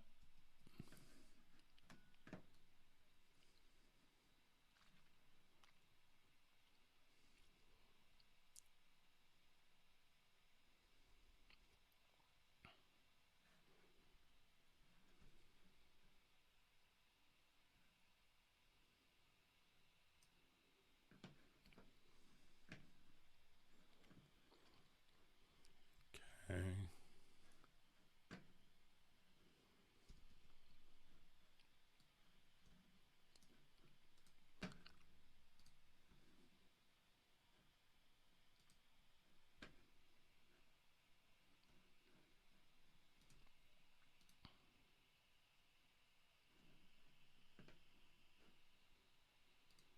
I'm just going to save it to my desktop real quick. Sorry. Just out-clevered myself.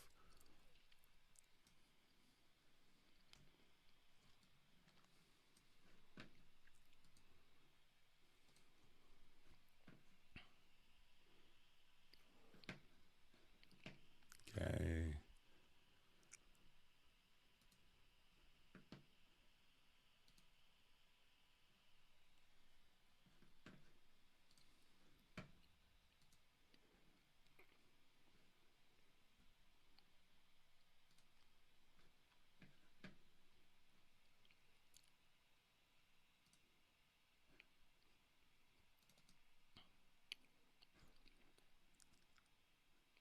All right, so I think it was this particular file. I'll now just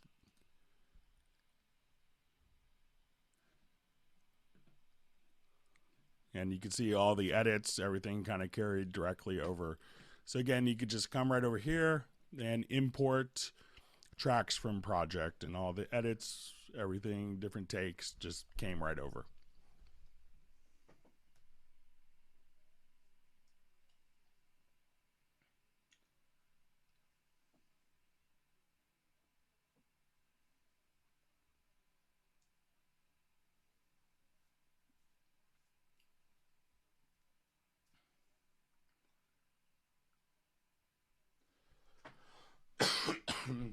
So seeing a question, why does my Cubase 9 take so long to start? And someone else mentioned it could be probably scanning third-party VST plugins. Also, if you're bridging plugins, that could aid.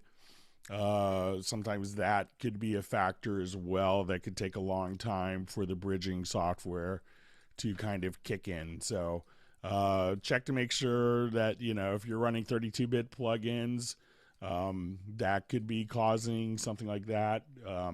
And sometimes, you know, and I see you mentioned that you haven't changed anything, but sometimes different bridging options, you know, could be causing that. So if you're doing bridging, that could be, but as someone else mentioned in the comments, that it's probably going to be related to third-party plugins kind of causing that. And when Cubase is booting up, you could actually probably see, what's going on, where it's loading, and what's being loaded in the process. So that's something to also get an idea. And sometimes it may be stuck on, let's say, a particular plugin that starts with the letter M. It could be the next plugin that's not indicated, that's not loading up or taking a while to load up. So just be cognizant of that as well. So maybe it could be stopped on one plugin, but it's trying to load the other one.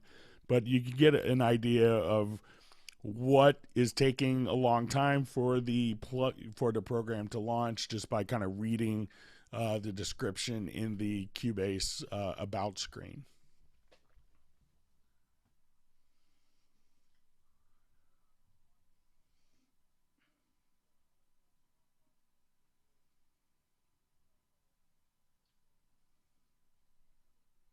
All right, so I think we have Tony Ray Jones on a Hangout from Backwood Studio in Nashville. So hi, hope you're having a great Christmas season. Good to see you on a Hangout.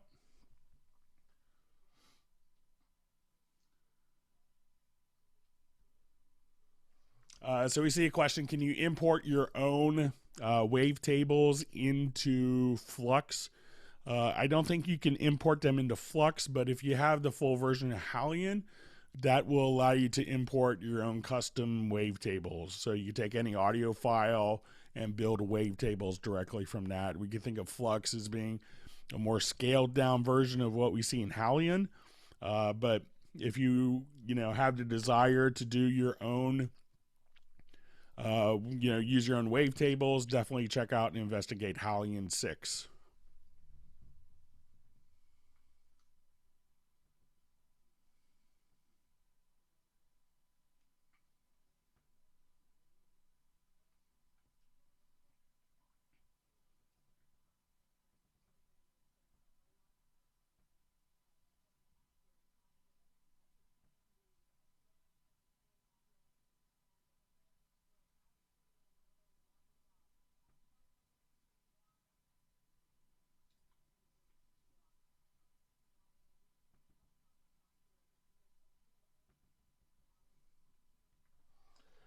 So we had a question about saving different components of the mixer. So let's take a quick look at how to do that. So we'll open up, let's say, our large mix console here.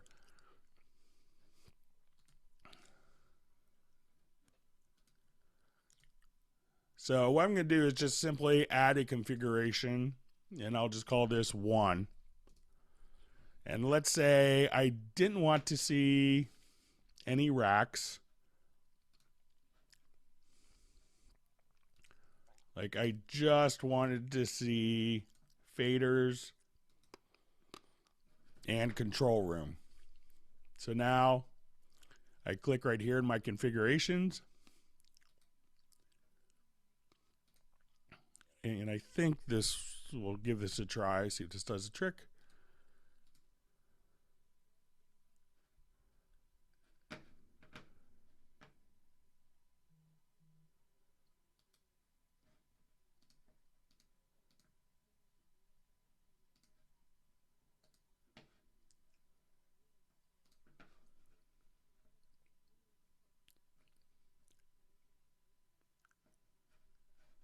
And let me just make sure I have this set up correctly. Let me just...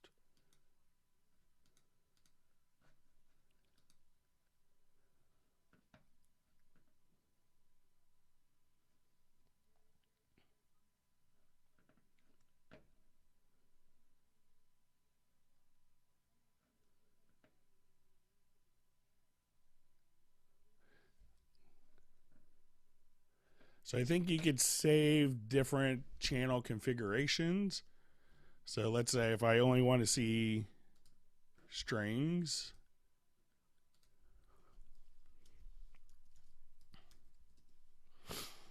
or I want to see guitars.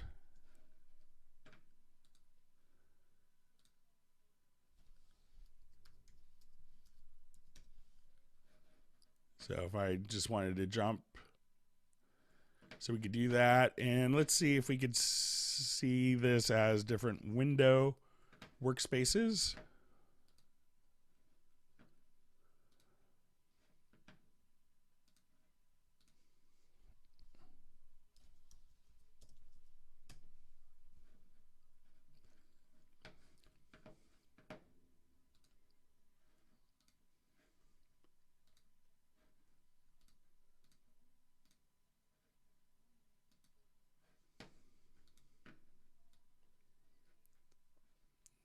We'll see if this saves as.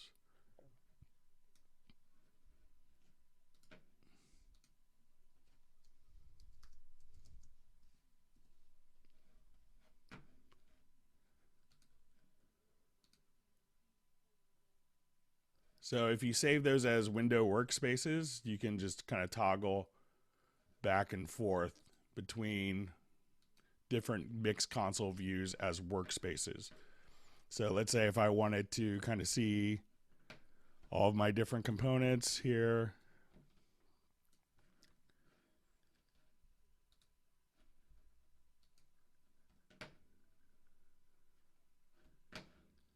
Then I accidentally shut down my Cubase. Sorry about that.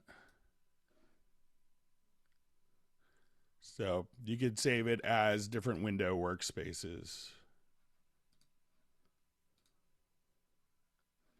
And that will allow you to store different mix console presets like that. So let's get this rebooted here. Sorry, I accidentally shut down.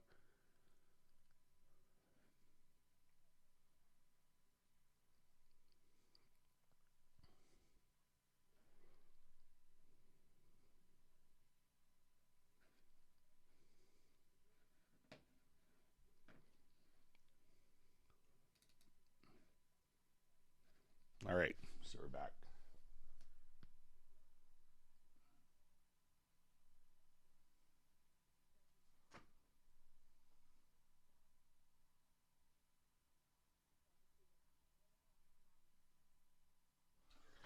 So we have a comment. Cubase keeps asking if you want to use the UR824 when it's booting up. So make sure it could depend. Make sure that you always have the 820. It could be that maybe the 824 isn't powered on before the computer, so it could be like a power cycle thing that could cause that. And also, if you could indicate if it's for Mac or PC, that could be helpful. But sometimes I've seen it different power cycle modes that could cause that, like Cubase may start and you turn on 824, maybe it's something like that.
Okay, just reading through a couple comments. Thanks for everyone's great questions. All right, so we had a question on key maps and doing expressions. So let's go ahead and open that up. So I think we have a project.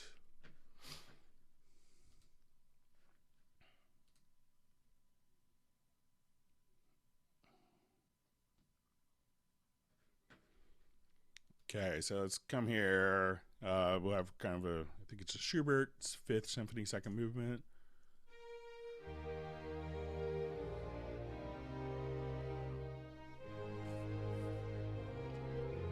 So if I wanted to go to my violin one part, and I'll just take this into kind of full screen editor, make a little more sense visually. So I'm going to just, we'll zoom in just a bit.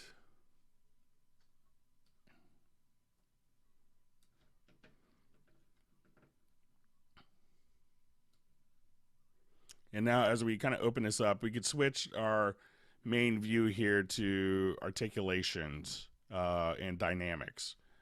So what this will allow us to do is we can take this particular track and we could have different expression map setups. So at this point we could just select, say I wanted to select my violin 1 in this library, which is a Hungarian Symphonic Orchestra sound set. I could see all of my available articulations listed here, and this will work for multiple libraries. And then as soon as you have the violin 1 here, we could go to the expression map and you have the option to import key switches and it will automatically just extract those. So let's go back to our editor, and let's say if I want to take my violin 1, I have it defaultly set to legato. And let me just solo just a violin 1 part here.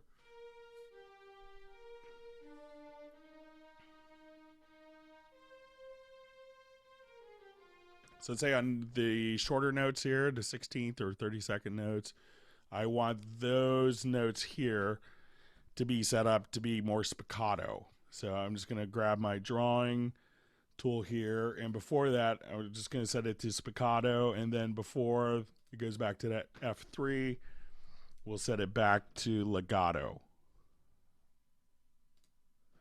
So now as we go back and listen to it, this will automatically do the key switch for us.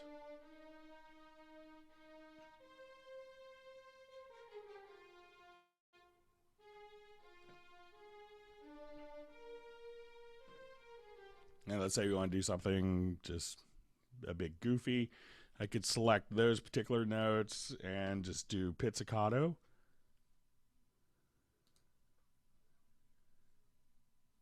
And then back to legato. So if we wanted to do the key switch at this point, we'll listen to our first one.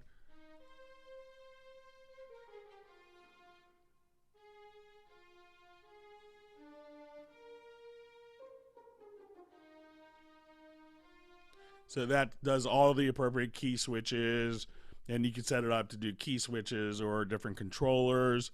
At this point, if we go into your score editor, we could actually see where the spiccato, legato is written in, and the pizzicato back to legato. So these will automatically be carried directly over into the score editor as well, so that you could enter them in the score editor and have it switch appropriately, or enter it directly in the MIDI key editor as well. So that gives you an idea kind of how the expression maps work. And I think Cubase is still the only program that has this type of functionality after all these years. So it's a great, great feature if you're working with large orchestral libraries.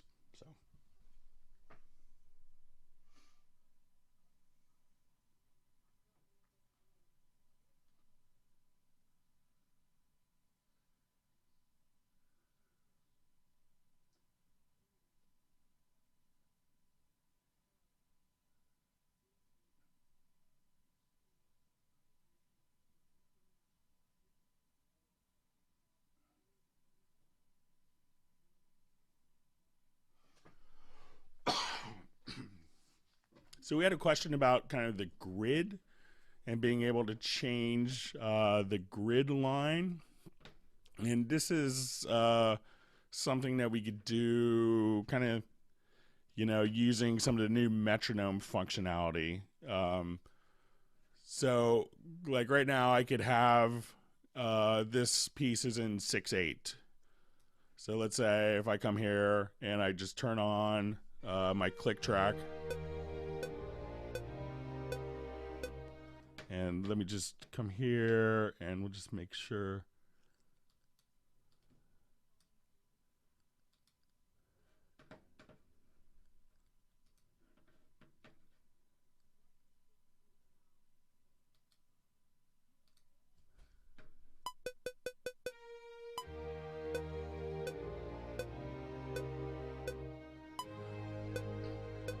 So I can kind of hear my 6.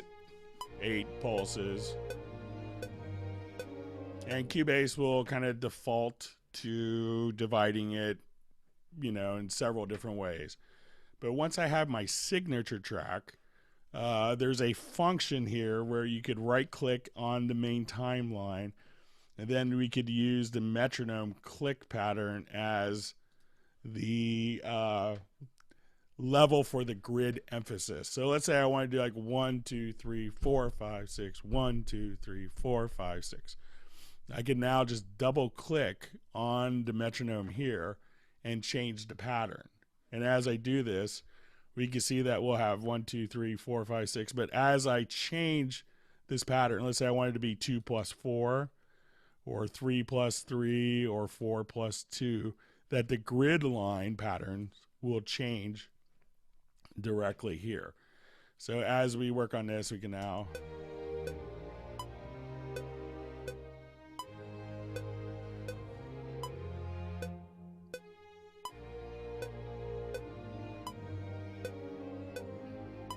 So that's a great handy new function. And again, it's kind of based on your click pattern. So if you actually just have this selected here, you can see the click pattern. You could also enable the click pattern directly in your transport bar if you wanted to. So you could just double click here, double click on the segment, and you could change kind of the grid line emphasis.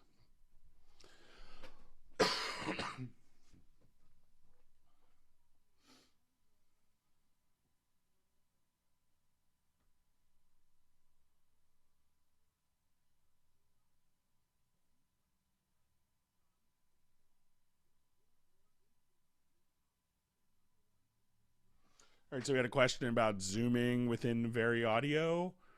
So let's go ahead and take a look. Open up a project in Very Audio here real quick.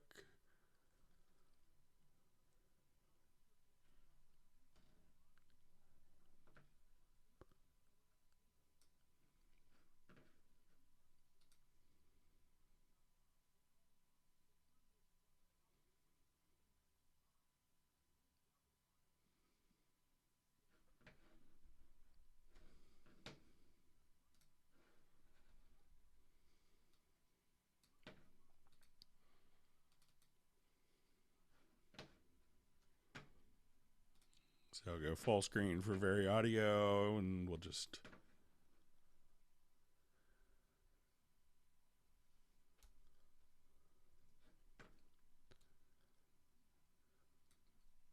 So we have kind of the same, G and H to zoom in and out of Very Audio.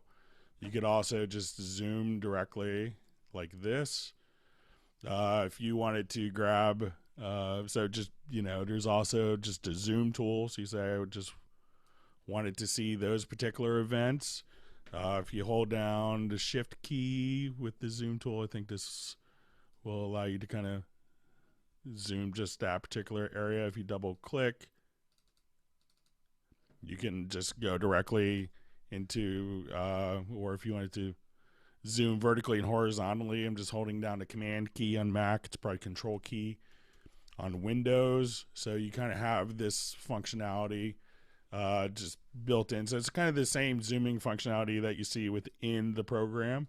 So if you wanted to undo your zoom, you could just double click.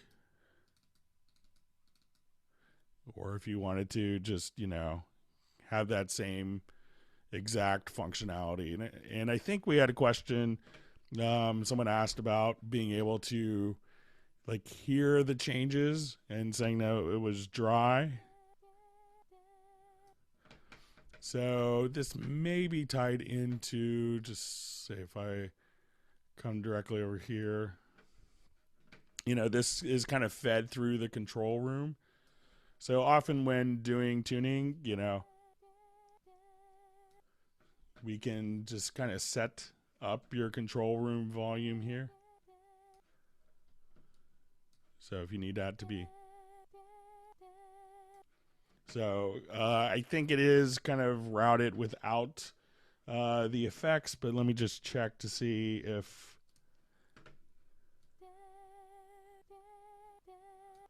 So I think it will be still kind of routed dry if I'm not mistaken, but it's probably easier to do your pitch tuning like that. So, but really kind of zooming, and we'll touch on zooming in just a little bit.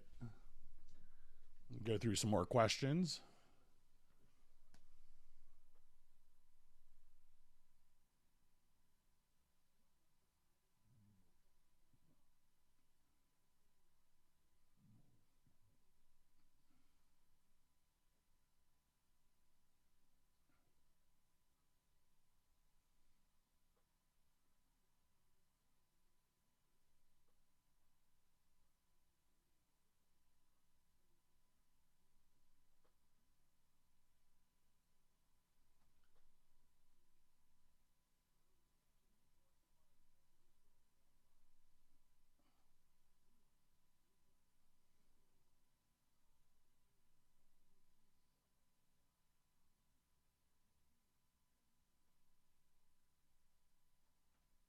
All right, just reading through some comments here. Thanks for your patience.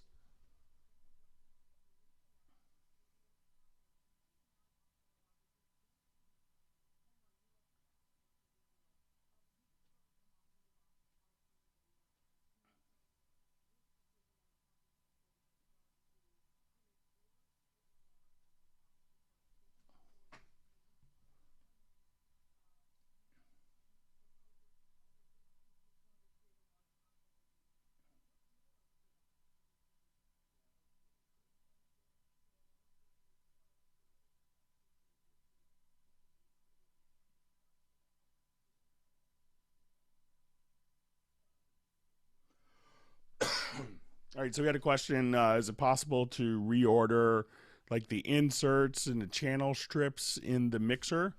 So when we go to a particular channel, let's just kind of come directly to our track interface here. So this is kind of a typical question that people have. So like if they want to flip the order of the inserts in the channel strip. So if you actually click here, you'll see this little icon. So now I could have the channel strip be first, or you could kind of change the signal flow order directly by clicking here. So at this point, we could just say, you can say move. Let me just make sure I have kind of the right. So just by kind of clicking here, you could change the signal flow order. So just kind of look for that button. And then you're able to just change the signal flow between those two right there. So you can say, okay, I want this.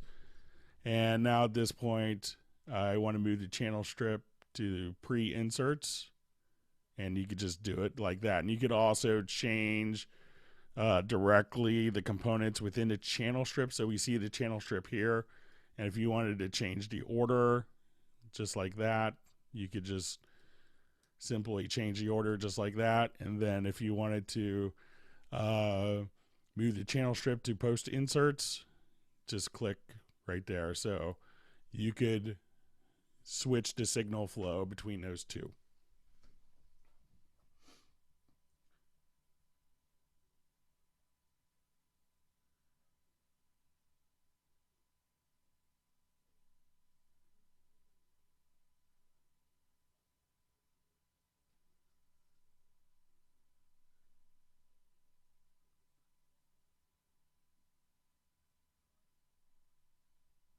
Just reading through some comments. I know we have some more questions that were sent in.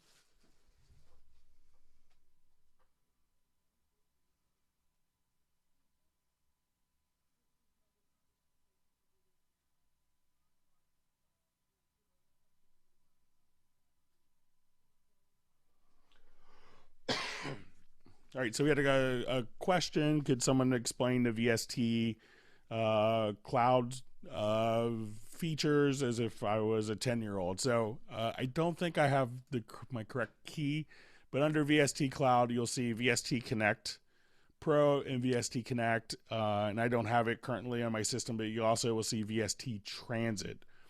So VST Connect, we could think of as doing a collaborative recording project where you wanted to record someone who isn't physically in your location. So what you could do, they could download a free program from via their iPad or even on their Mac or PC, so they don't have to be a Cubase user. They download a free program and you could be able to see them on the webcam and record them directly into your system. VST Transit, which I don't have my appropriate license for on this particular computer at this time, I apologize. That will allow you to upload a project and have someone else do editing on a project and upload and overwrite those changes. So you could work on more of a collaborative project with someone where multiple people can edit the project. And so that's VST Transit, and VST Connect would allow you to do remote recording. So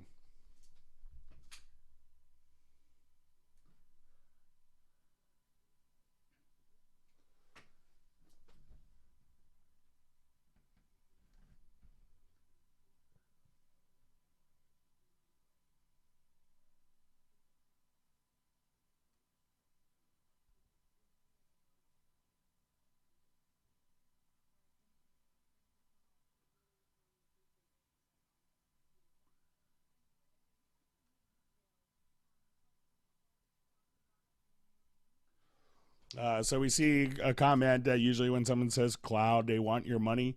You can buy expansion, but you also have a pretty good amount of storage free with your Cubase license.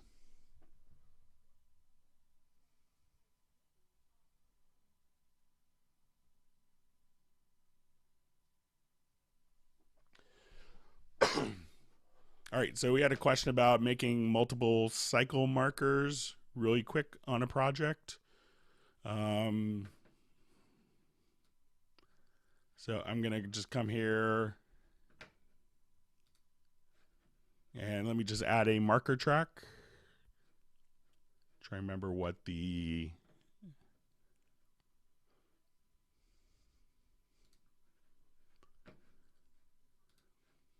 All right, so we have a marker track here.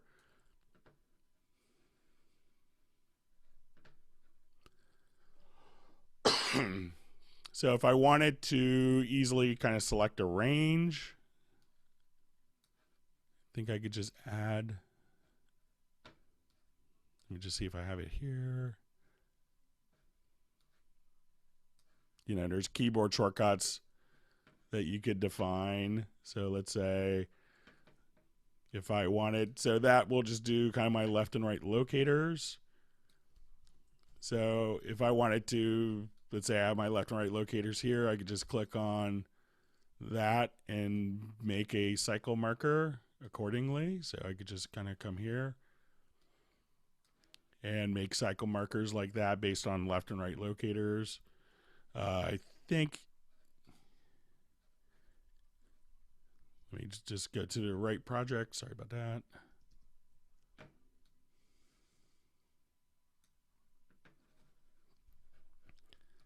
Try to remember what the keyboard modifier is. So I'm just holding down, it's probably Command on Mac, it's probably Control, and just with the pencil tool, you can just create cycle markers just like that as well. So even a cycle marker within a cycle marker. So that's a pretty quick way of creating your cycle markers. And then if you wanted to label them, you could just kind of come in here to the description and hit the tab key, go to the naming field, like so.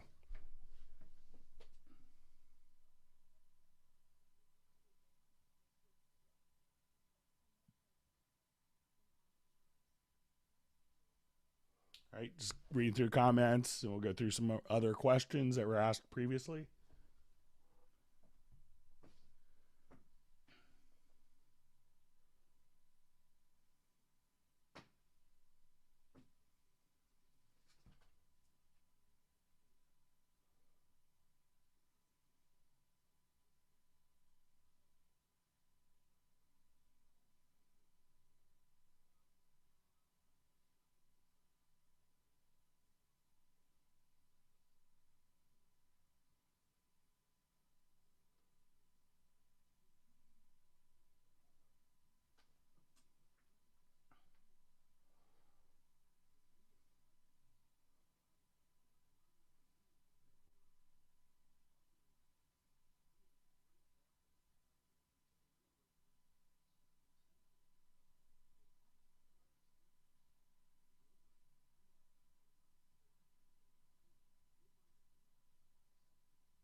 right, just kind of cycling through some of the comments.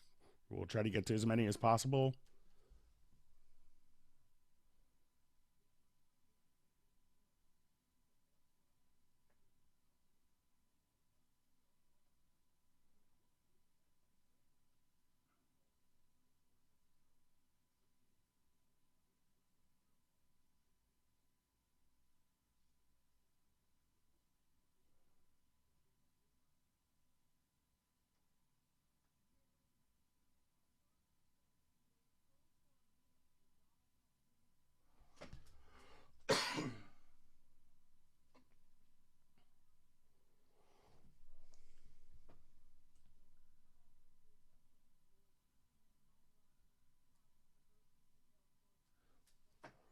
So I see a question, is it possible for horizontal zooming?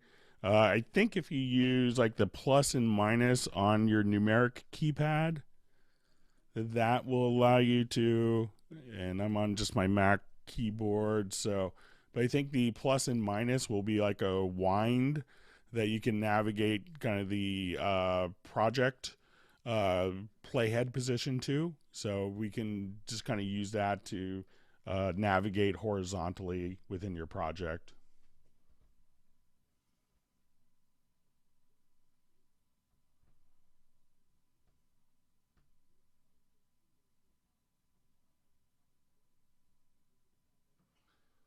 So we had a question about did someone just subscribe to the channel? Will you get notified? I think for future Hangouts, yes, you'll get notified.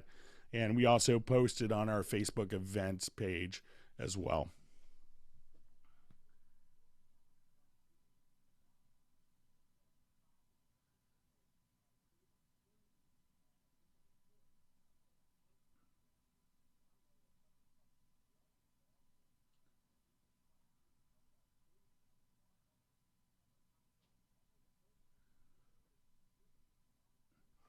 Okay, so we had a question about what does Profile Manager include. So when you go to your Profile Manager, this is going to be allow you to store, it's like your plugin presets, your macros, different, I want to say all of your preferences.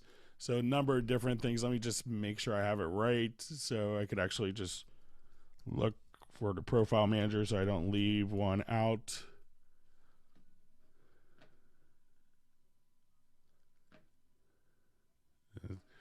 But there is kind of a full list within the documentation about all the different things of the Profile Manager. I think one of the things it doesn't save over is going to be like your color schemes, but that can be stored with a template. But you can just simply at this point go through a lot. And when you go to another room or you're going maybe from a different, upgrading, you could just simply save your profile and just simply activate the profile within your setup.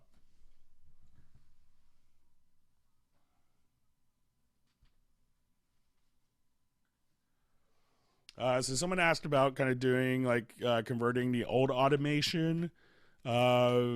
They said freak points, but maybe break points with the Bezier curve. So, as long as I think any existing automation that was in a project, you could now just kind of do your curves accordingly like that. So, you could just simply modify any of your existing automation to accommodate the new functions.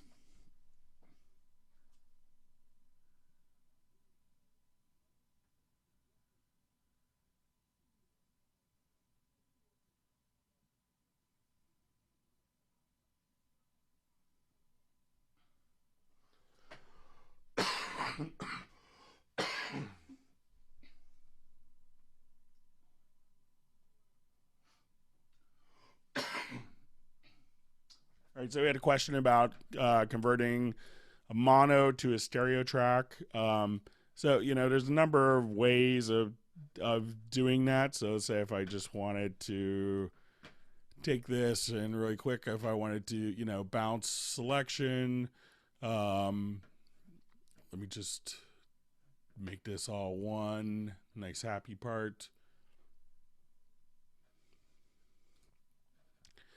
So if I wanted to take that, now a lot of people kind of ask this, just reread the question here real quick.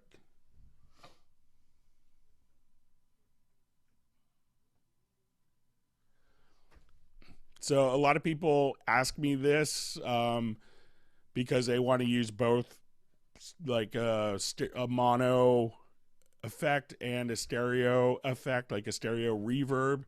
And when they go to your inserts, that if they put a reverb, if it's a mono track, they'll go to mono.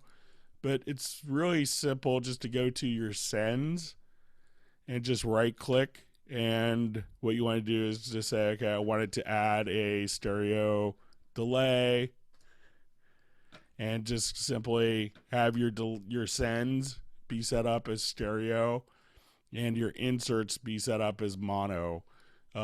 So, you could also just export this particular file as a stereo file. If you do an export audio mixed out, like a batch export, you could turn that into a stereo file quickly enough. But if it's just for having a stereo reverb, don't use a reverb as an insert. Just use it as a send, and just right clicking, you could just add your send directly there. So you have mono and stereo, which makes more sense for a mixing perspective.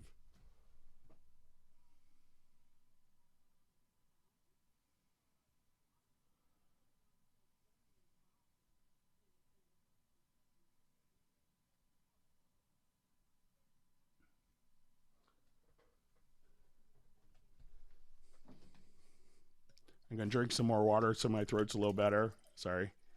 Seeing comments on it.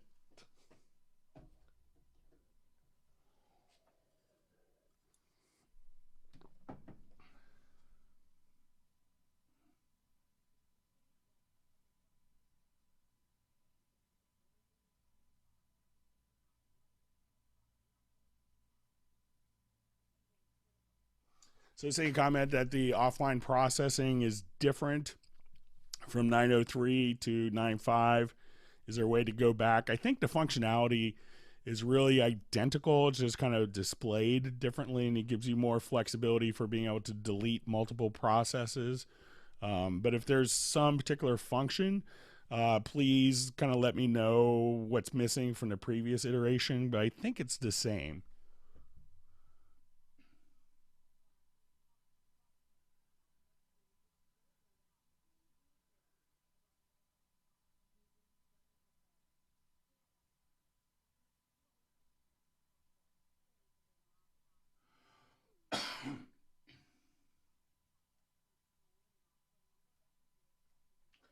Okay, so the question was how to go into the larger editor screens for the sample editor and Midi editor by default. It's just go to your preferences. At this point, under editors, you can choose to have it automatically go into a window when you trigger it by double clicking or by setting up the keyboard shortcut. And so again, preferences to editors.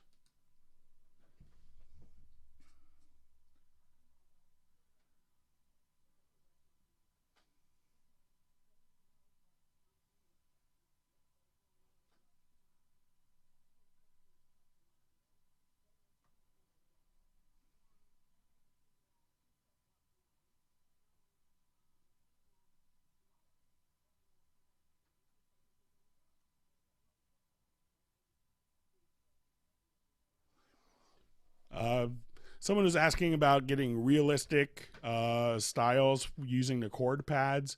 So definitely, and what you could do is literally just kind of take when you go into the editor for the player section, you could take just a portion, with any velocity controls that you wanted to. And, if you wanted to just, come directly here to, you could have the capability of dragging and dropping any pattern that you want. So you could take the velocity from your MIDI keyboards, but you could just drag and drop a MIDI part and use that as the basis for your chord track So you can get very expressive MIDI control when generating parts with the Chord Track.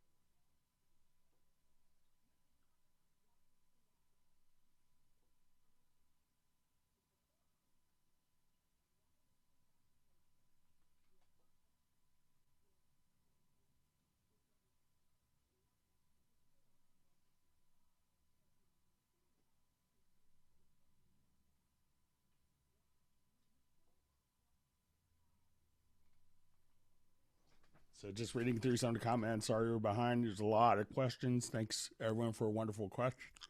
Thanks for all the wonderful questions.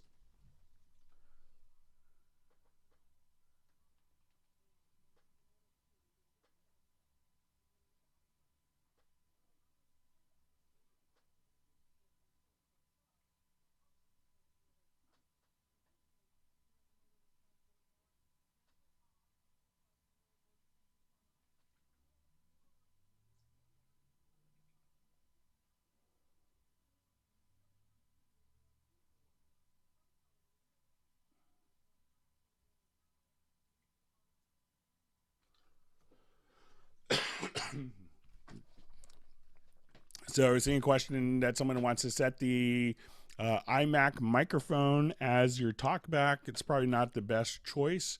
But to do that, if you're using an audio interface, probably what you want to do is when you go into your studio setup is to set, you have to probably define an aggregate device in your audio MIDI control setup. And then you could have the built-in mic as well as the audio interface that you're probably using. And at that point, you could, within your VST connections or the studio connections, audio connections now, it's titled, for the talkback, you could set it for your internal audio interface. Ideally, it's probably not the best solution, but that would work if you desperately needed to use the built-in talkback of your iMac in your control room.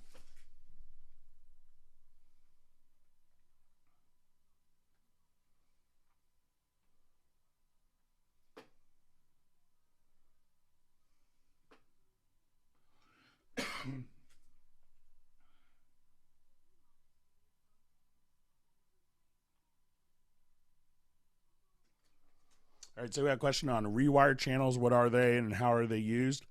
Rewire was kind of it's a technology from propeller heads that would allow you to run Reason at the same time as your sequencer, where you could route and synchronize two different computer programs. So that's what Rewire allows you to do. It does have some disadvantages for contemporary workflows in that the document has to be saved independently in both files. So a lot of people have kind of shied away from using it. So, but that's what Rewire will allow you to do.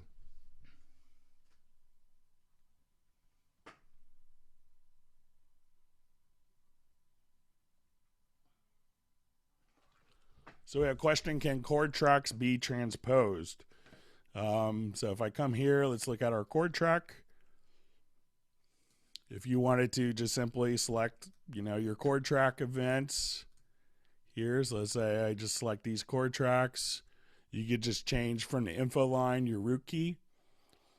And then you could just transpose just like that.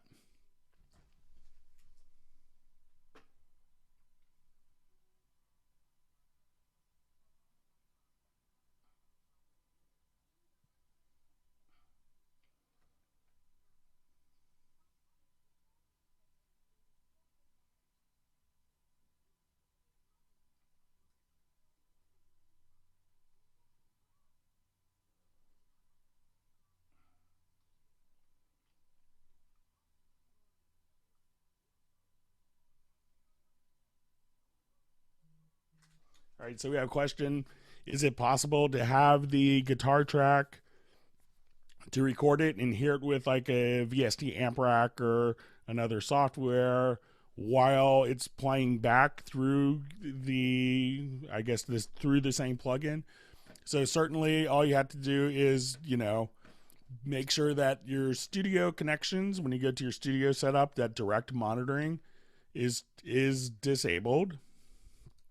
And then on your guitar track, run an insert such as the VST amp rack or something similar. So the VST amp rack is a great plugin if you haven't really explored it. So your incoming audio signal will be monitored through it, and the existing audio part, if you have it, will play through it as well. So it's easy to do and set up, but just make sure that direct monitoring is disabled.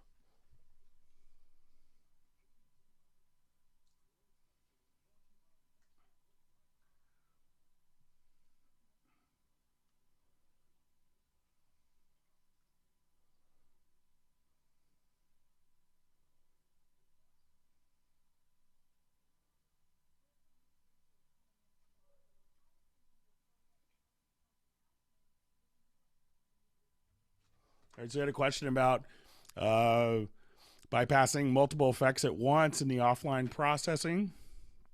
And then I'm not sure if this is reiterated from previous ones. So let's say if I wanted to come here and just run it through different plugins with the direct offline processing, and I think this is something that's better than what we had in the previous versions, was the ability to come here, have your different effects, and all at once just right click and say delete all, and you'll be right back to square one.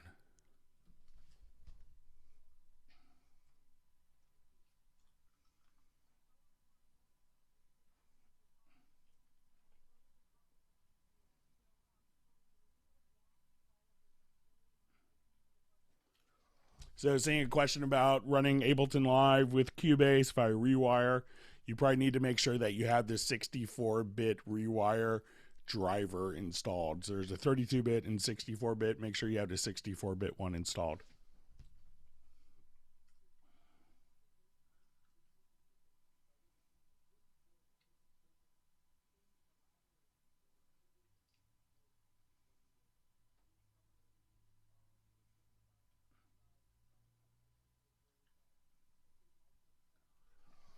So we had a question on a direct offline processing, if we could store chains. They've just added that functionality to Nuendo, but it hasn't been implemented in Cubase yet, but I'll pass that on as a feature suggestion.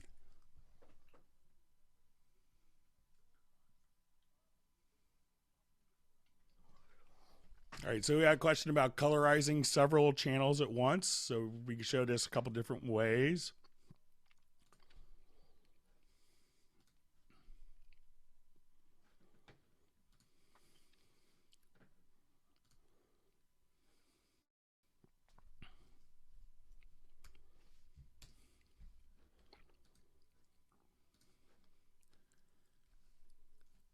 So say I have some audio tracks, some Midi tracks. So if I wanted to select, I could just hold down the Shift key, select channels 1 through 8, select the color tool, and choose my color. And we could see that automatically change there. So we could kind of do that same functionality for Midi and audio parts. So let's say if we had 3 Midi parts right there, I could also just simply select the parts like so, choose the color tool, and all those parts would get the colors. And if I wanted to even split, so let's say I have these parts selected here, and I wanted like the middle part to be a different color, say to indicate the chorus, I could just select those, go to my colors, and voila. So you could have different colors on the same part, or different parts that carry over into the mixer view as well.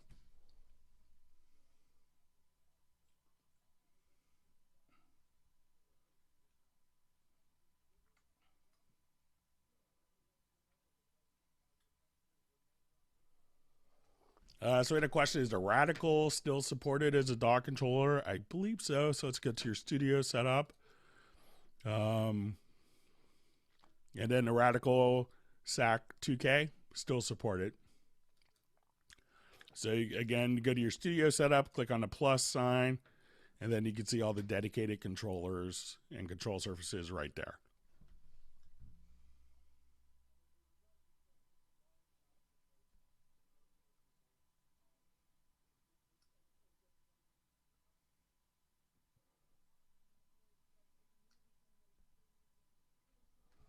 So I'm saying a comment about adding bypass on the offline processor, direct offline processing. So let's say if I just take a little section here and I do some direct offline processing.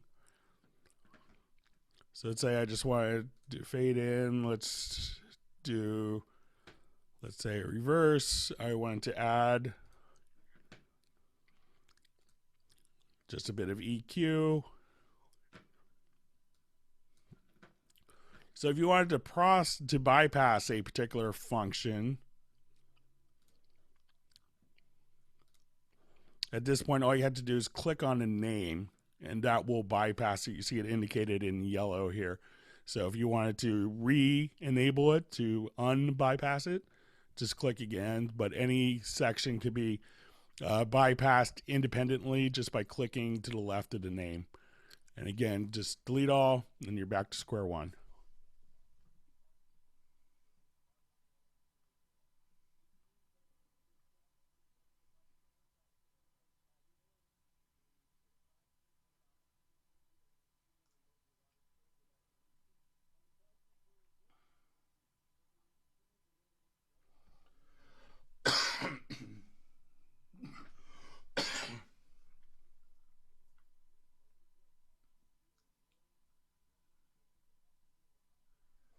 Okay, so we had a question about, I think it's about shared copying. So if I wanted to copy a particular event here, let's say if I did processing and then, you get this little option message if you wanted to turn off shared processing over and over again.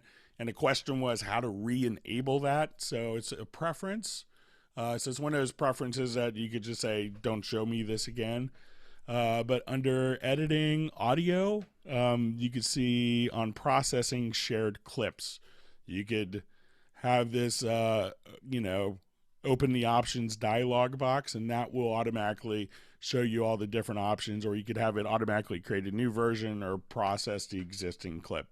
So again, under editing to audio, open options dialog, it's under the on processing shared clips. Just have that set, and that will bring up that dialog box again for you.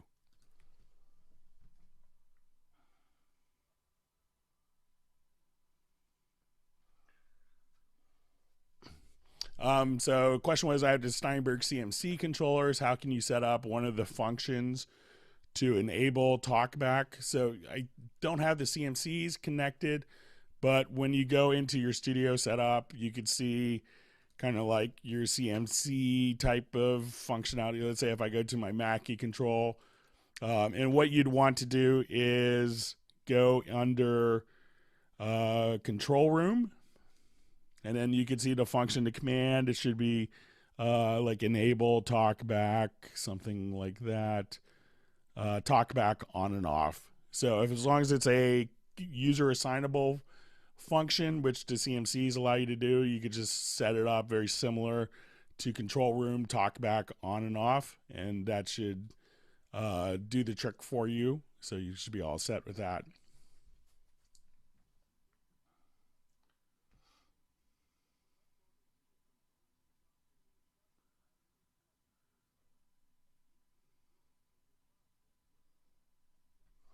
So we have a question of playing back like single tracks or playing back overlaps. So if you have two parts that are overlapping, it's probably just going to do a crossfade. So as long as you just hit the X key, you'll be able to hear kind of one track as it fades in.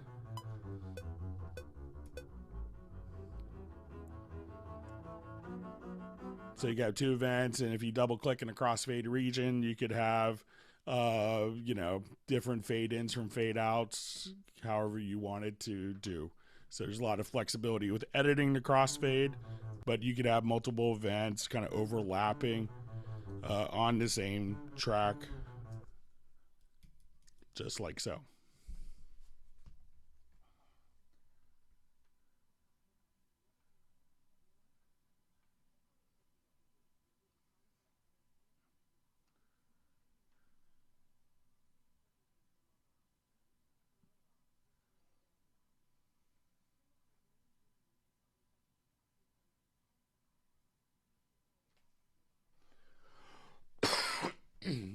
So I see a comment, can we automatically bypass Cubase scanning for plugins, third-party plugins every time?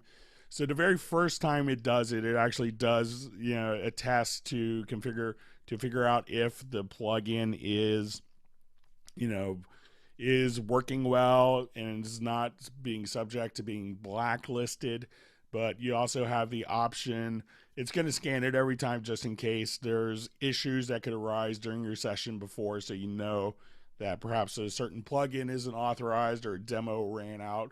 So I know it could take a couple of seconds, but it's probably better in the long run to make sure that all your plugins are known to work within your session should you access it. So we had another question on bridging. So again, if you're have a 32-bit plugin that you still need to use, we don't bridge internally anymore since version 9, but you could go out and purchase JBridge as a way to bridge 32-bit plugins, and that still works fine in 9 and 9.5.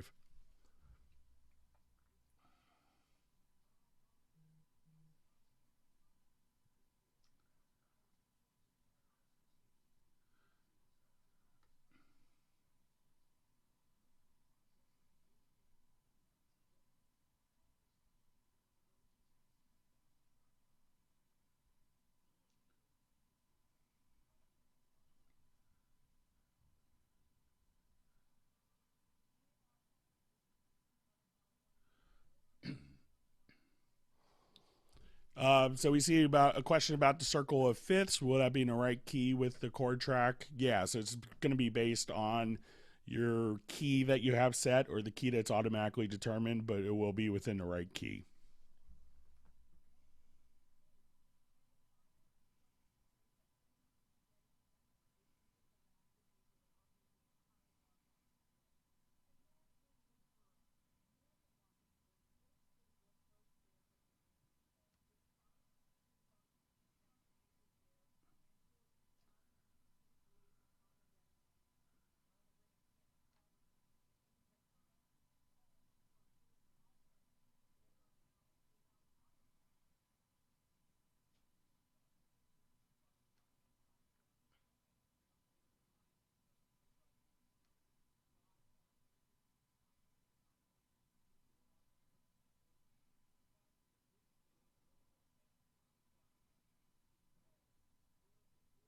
All right, just reading through comments, trying to catch up. Thanks for everyone's patience.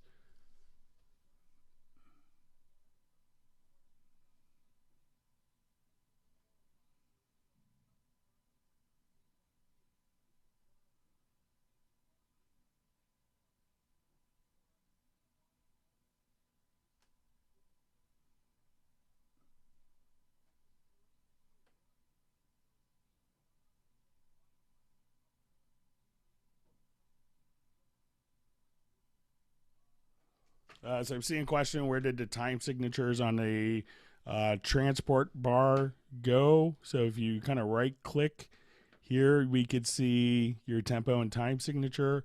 And if you wanted to see the different patterns, you could just kind of move this little dividing line over like so.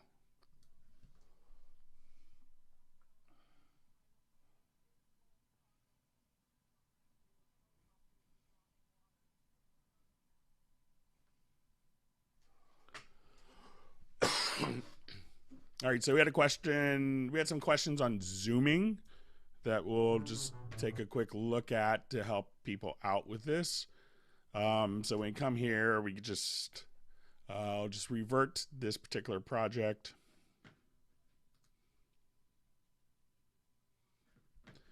Okay, so some handy keyboard shortcuts. So G and H will allow you to zoom horizontally. Shift G and H will allow you to zoom vertically. If I hit Shift F, that will zoom full horizontally. If I go to my low, let's say if I wanted to see all of my tracks in my project and I'm still like this, there's different zoom presets that are available here. So if you just say zoom tracks full, you can see all the tracks that are zoomed directly to fit within vertically and horizontal line axis. There's also a very handy way of just being able to select your cursor. This is one of the handiest zoom things that I find myself doing in every art program, is just going directly on your timeline and being able to zoom. And this also works if you have a ruler track. So if I wanted to just pop here to my ruler track, I could do that from within the top of the screen as well. Using the zoom tool, you could also just do some handy things. So if I wanted to zoom just and see that, and if I double click, you could go back to your zoom settings. I'm holding down Command on Mac. I could zoom vertically and horizontally. Double click, you're right back to where you were. Alt double click with the zoom tool, and you could just go directly right back to exactly where you were again. And that will be very easy. If you wanted to zoom the waveforms of the amplitude without making it louder, that's what this line in the upper right hand corner of the project window will allow you to do. So those are some handy zoom functions.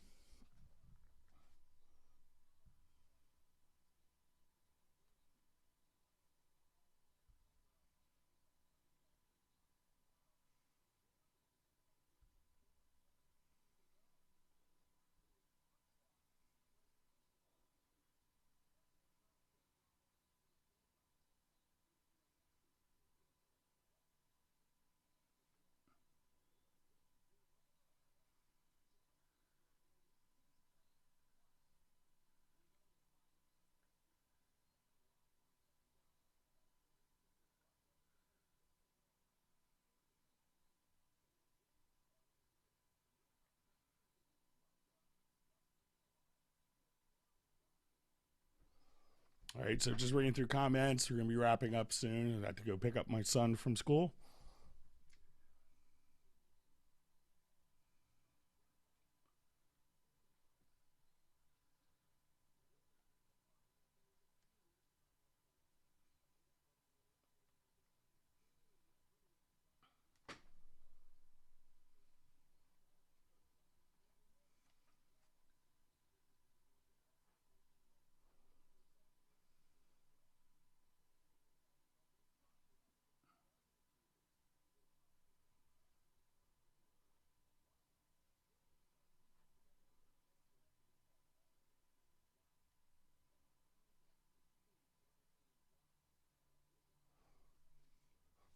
All right, so saw a question about if you have an audio event that occurs multiple times in a project and how to replace that. So let's say if I come here and I have this loop used multiple times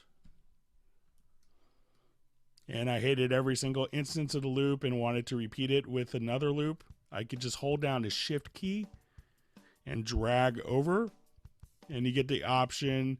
Do you want to replace all the events that refer to the same audio material? Say all, and they've all been updated.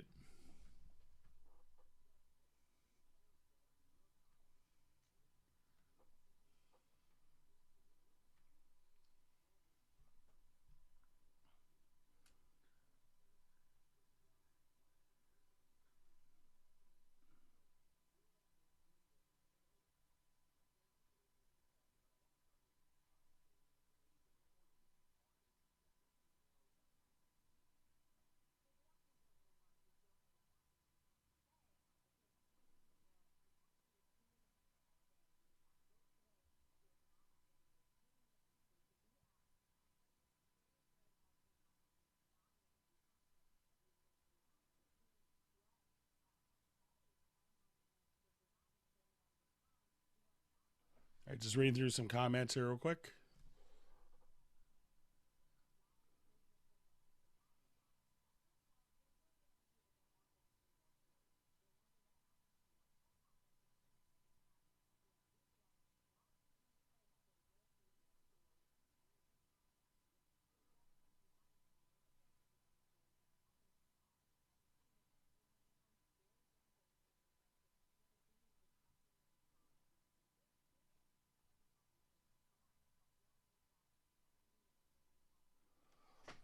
So I had a question, thoughts on upgrading to 9.5 from 8.5? I think it's a great update, so you'll be very happy with it.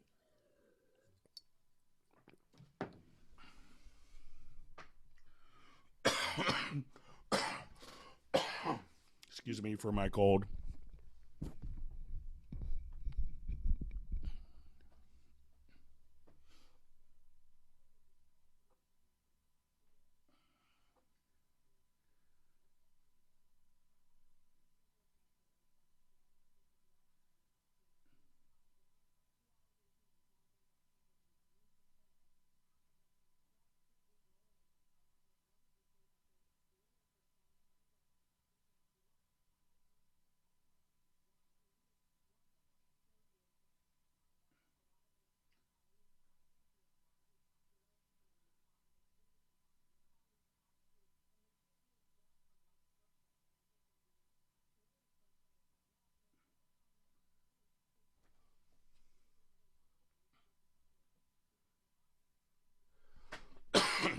So just seeing we get one or two quick questions in.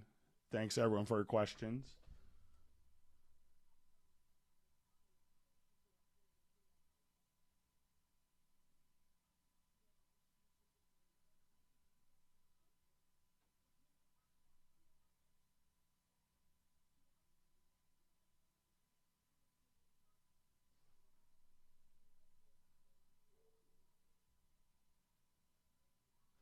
All right, so we had a question about determining how to change like an acapella vocal if you don't know the BPM. So if you select the file, you can now just go directly to tempo detection, and you could then embed that. And then from the audio menu, you can embed the tempo by going advanced, choosing set definition from tempo. At that point, you could apply those tempo changes in, place that track into musical mode, and then that will automatically follow whatever tempo changes that you have.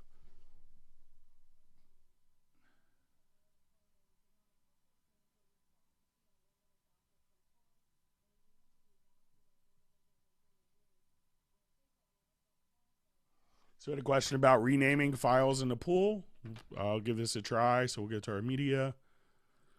I'll just do a quick new project.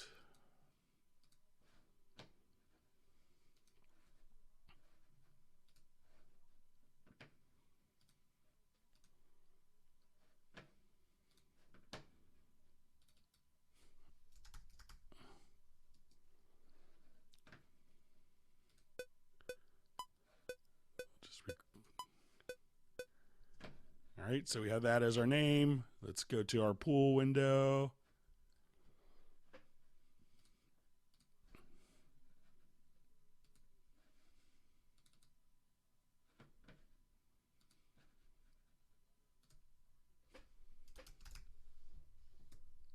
Let's rename it.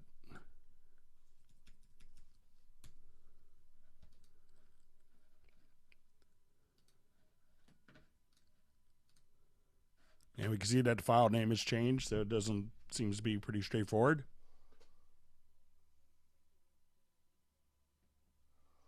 So I see a question, can I use more than two audio interfaces at once to within Cubase? So on the Mac platform with Core Audio, you could use two interfaces as as an aggregate device. It will compound the latency on Windows.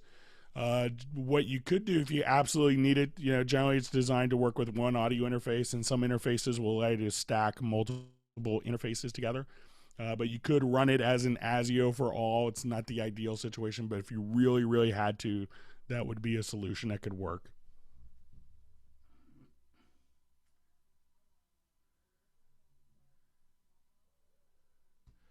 Great. I'm going to go ahead and wrap up. We've gone a little over 3 hours. I want to thank everyone so much for the great questions that were submitted. We will do another hangout before the end of the year. Hopefully my voice will be better. It's much better today than it was the last few days. So I'm sorry if it's annoying to listen to, but I hope that everyone has learned some great tips and tricks. If you have questions for future hangouts, please feel free to email them to me at clubcubase@steinberg.net. And with that, we'll go ahead and wrap up, and we'll see you guys next time. Thank you so much for such a great hangout. I hope everyone learned some tips and tricks, and we'll see you next time. Goodbye.